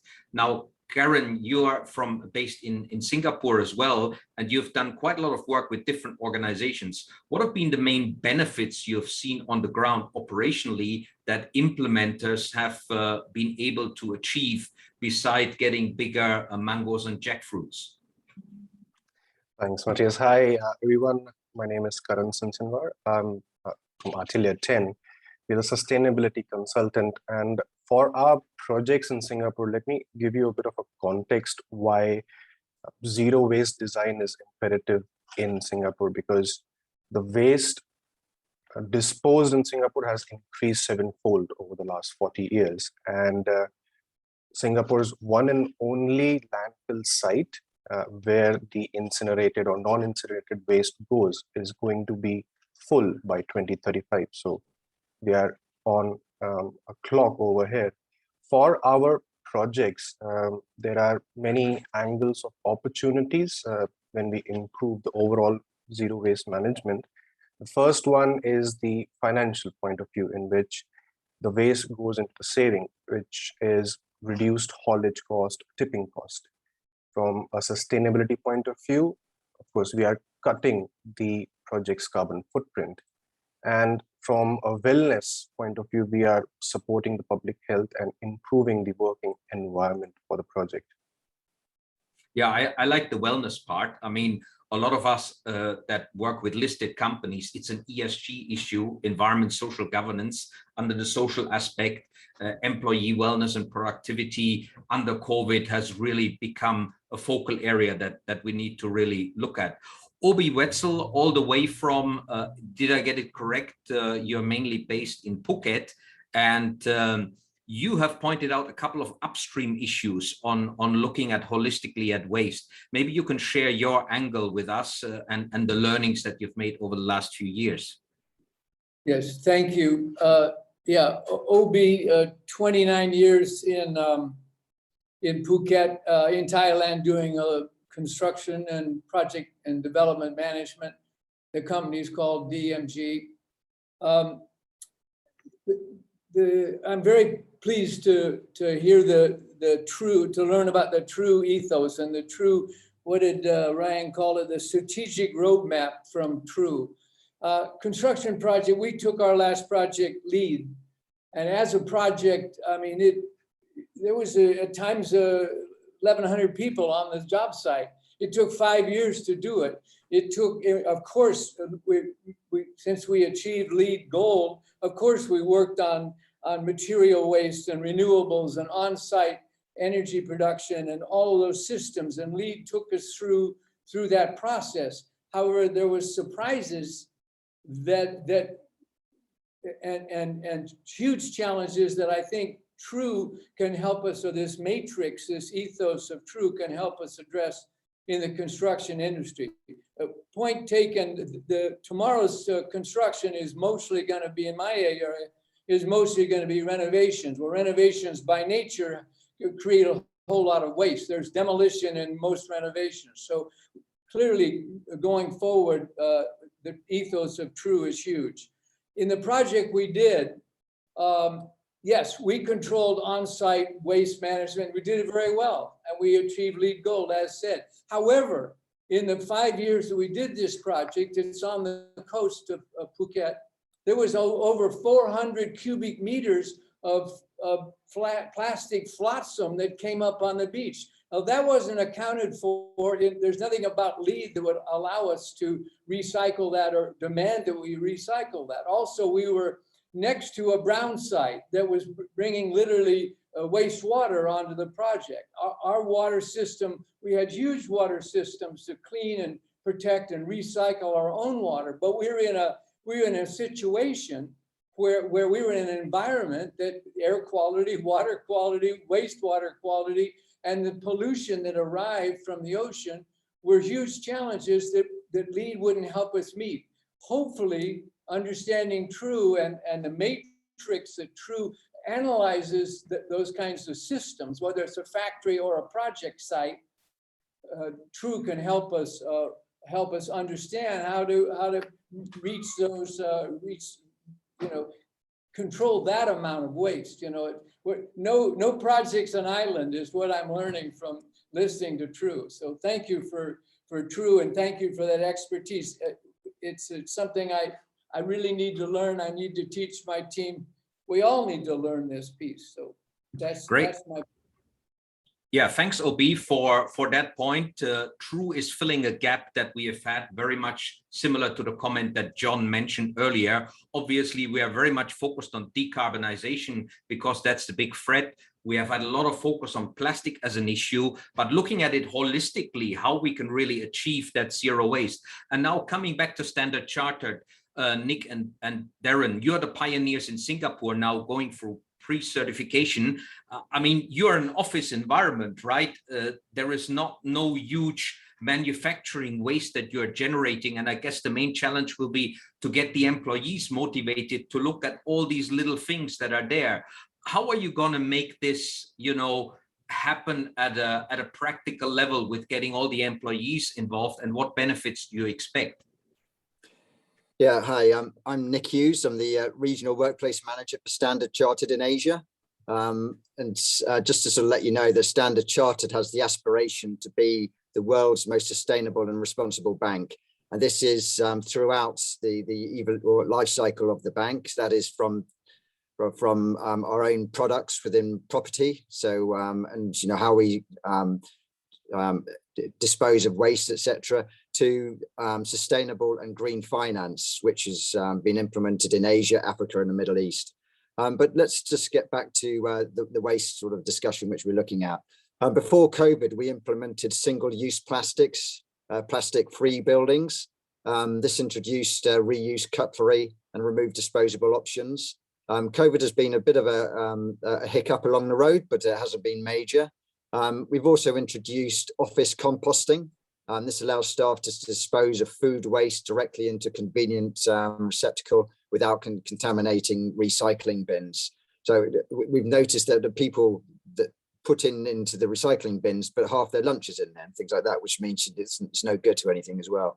But getting on to a more practical side with regards to construction, we're changing the way that we work, as a lot of companies are at the moment. So we are refurbishing a lot of our properties at the moment.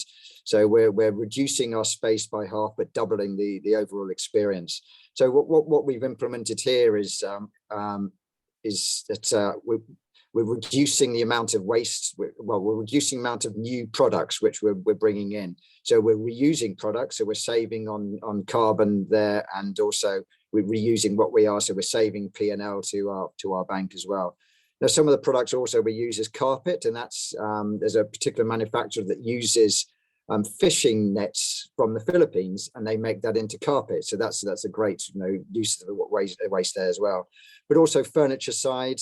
We refurbish our furniture. We have the metal frames, so we can if the tabletop is damaged, we'll just we'll put a new one in.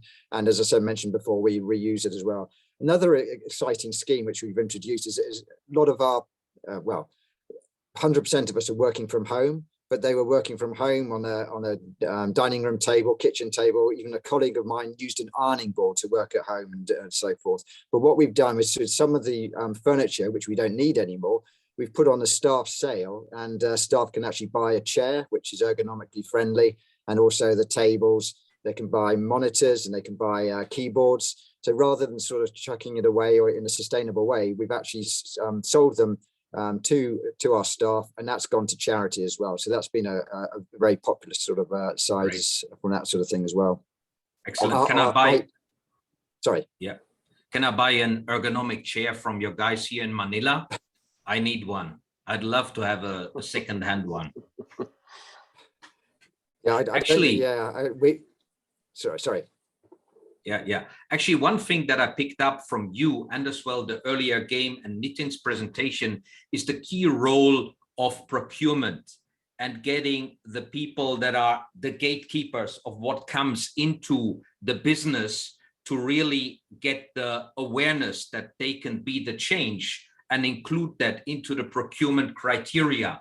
Now, looking at all of your experience, what are the solutions there, and what are other key strategic buttons that we need to press to make this happen, to work and to deliver returns and to prevent the problem before it occurs? Maybe we can have those of you that have something to chip in a very brief comment on the strategic issues. If you don't mind, I'd like to weigh in on this. I genuinely think sustainable procurement is the biggest leverage point that we have in terms of shifting to a more sustainable zero waste economy, particularly when we're talking about plastics, because there's so many harmful ones. We've already mentioned PVC and polystyrene, but even in some parts of the world, the recycling rates are incredibly low. I just found out about one of the geographies that we're helping a client in don't even recycle PET. So really, how do we try and avoid those problematic ones? I think sustainable procurement is one of the most important elements. Great. And the diversion rate that True is giving us as a focus, I think will really drive that whole strategic looking at things.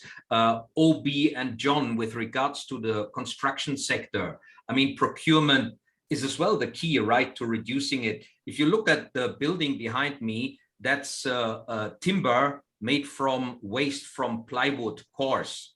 And, I think there will be a shift as well in the construction industry to avoid the waste on site and to decarbonize the building materials. What buttons do we need to press in this industry to get this zero waste and zero carbon change to happen? Good question. Very good question. It has to be driven by something, I think. It's not going to be led by contractors or developers. It has to be, I think, driven by incentives. Maybe that would be my sort of look on things. Maybe the lending conditions of Standard Chartered can help when they finance a building to build these key targets into the delivery and have incentives.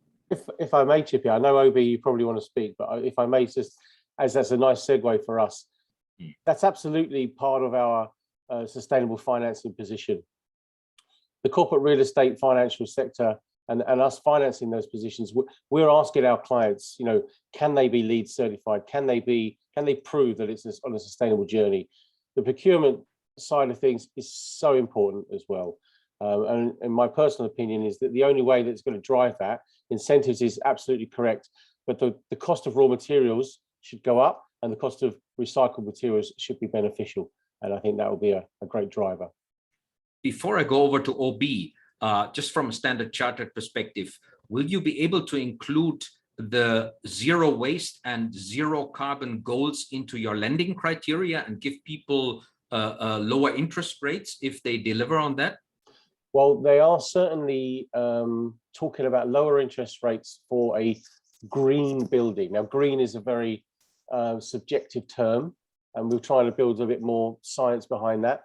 But absolutely, there's no reason why this couldn't be one of those factors. Great. OB, over to you. For sure, procurement is huge. For sure, on site, we buy things and we don't get things delivered in plastic, and as much as possible, we force the contractor to buy green. And even the aftermarket, when the resort is underway, then of course they're interested in buying green.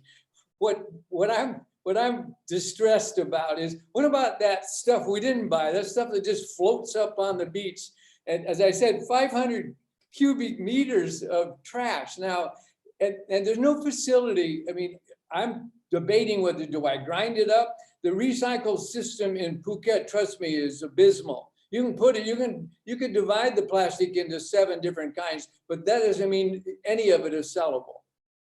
So I'm wondering, do I grind it up and try and make a adobe brick out of it? Do I use it as insulation on site? I mean, it arrived on the site, and it's not our waste, but it's certainly our problem, and we certainly have to address it. And Phuket wide needs to address this.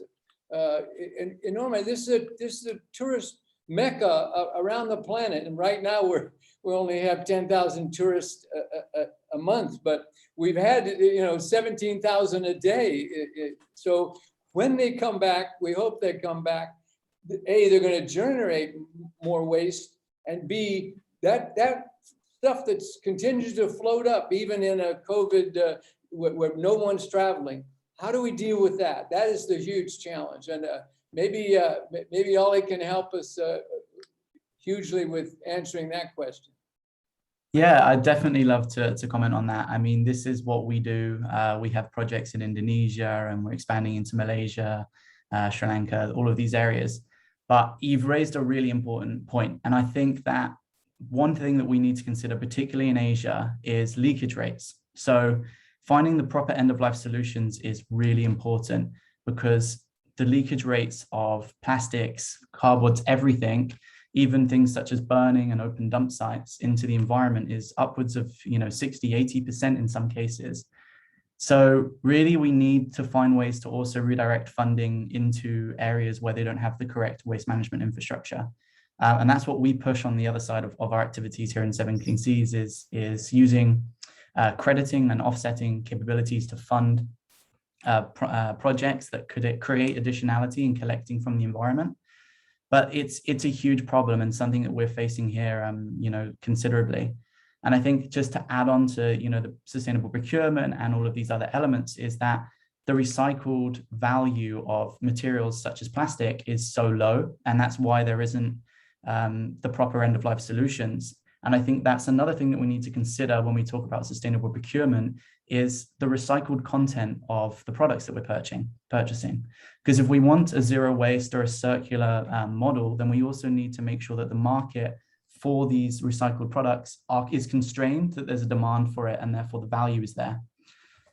So it's time to get the fishing net flooring that Nick was talking about earlier on to make sure that we really support those innovators that come up with the solution with business so that they can scale and can get more cost competitive.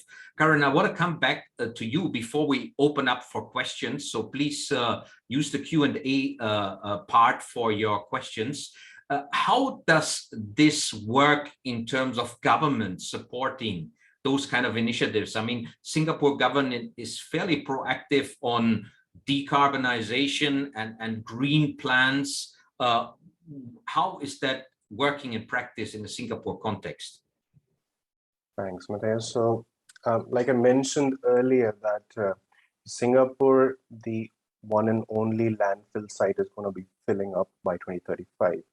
And the government over here is pushing the limits right from the building owners and operators to implement these zero waste initiatives. But from my perspective, in construction industry, the waste subject matter experts, they do not get involved early in the design or planning of a project. And that's very important because designing for the material flows in the building is not same as designing for energy and water.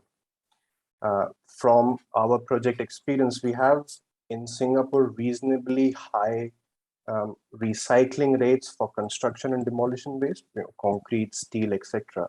But now what the government is pushing majorly over here is primarily for 3 waste streams, which is plastic, food, paper, and cardboard. We have heard a lot about plastic waste and how it can be recycled. For our projects in here, paper waste, it does not get recycled because it is commingled. So systems to have separated paper waste will increase the paper recycling. And the last item, which the Singapore government is pushing quite a lot, is related to food waste. Earlier, Denise mentioned and Nitin mentioned about food donation. So any uncontaminated food can be donated, but for a contaminated food, there are going to be requirements for on-site food waste treatment. So that's what the government is working towards here. Yeah, we have as well a question that is somewhat linked to that. How do you see waste management challenges while under the pandemic? I mean, it's been a little bit more challenging. Who has a good experience or answer on that? How to overcome the special pandemic waste management challenges?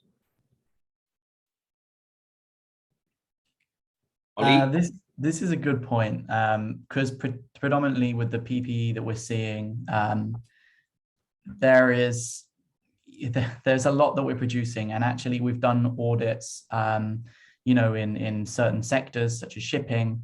And there are a lot of health and safety requirements for the pandemic. And we actually identified disposable masks and gloves being one of the hotspots of plastic consumption, which is scary. There, at the moment, is trying to find kind of downcycling solutions or recycling solutions for masks and some of these other items, because, and this is, I think, one of the, again, going back to plastics, because this is what we specialize in, but it's one of the hardest parts is that there is a necessary, or often there is a necessary element of plastic consumption.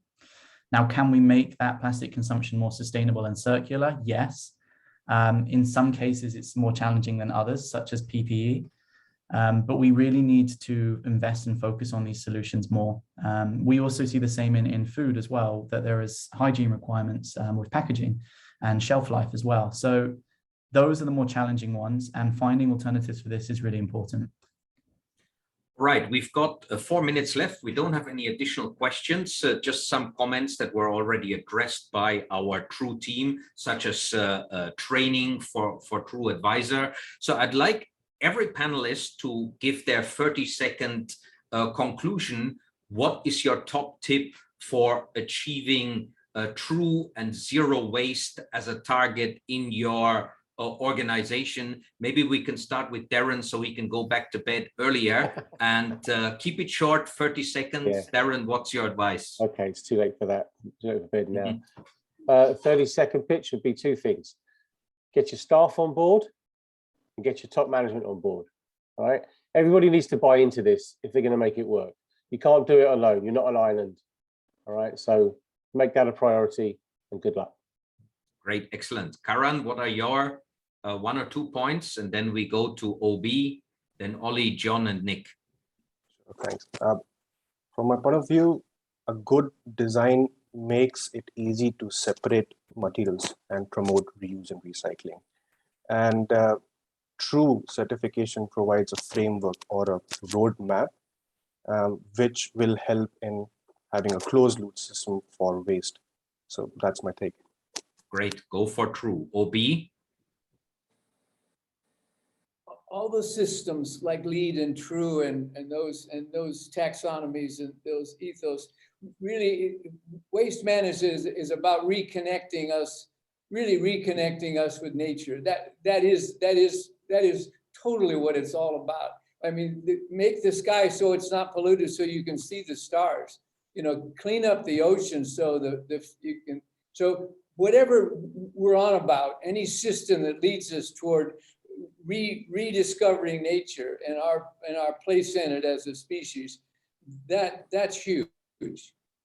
Great, excellent. Back to source, Ollie.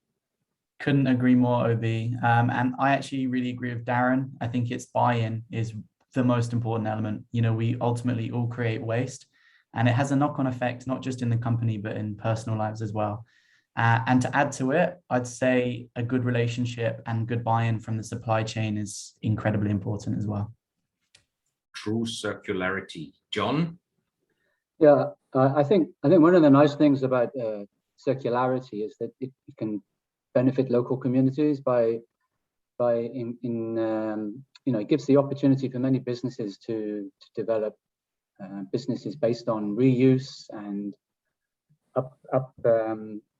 upcycling, and I think that would be good in the long term for making local communities more resilient. Great job creation.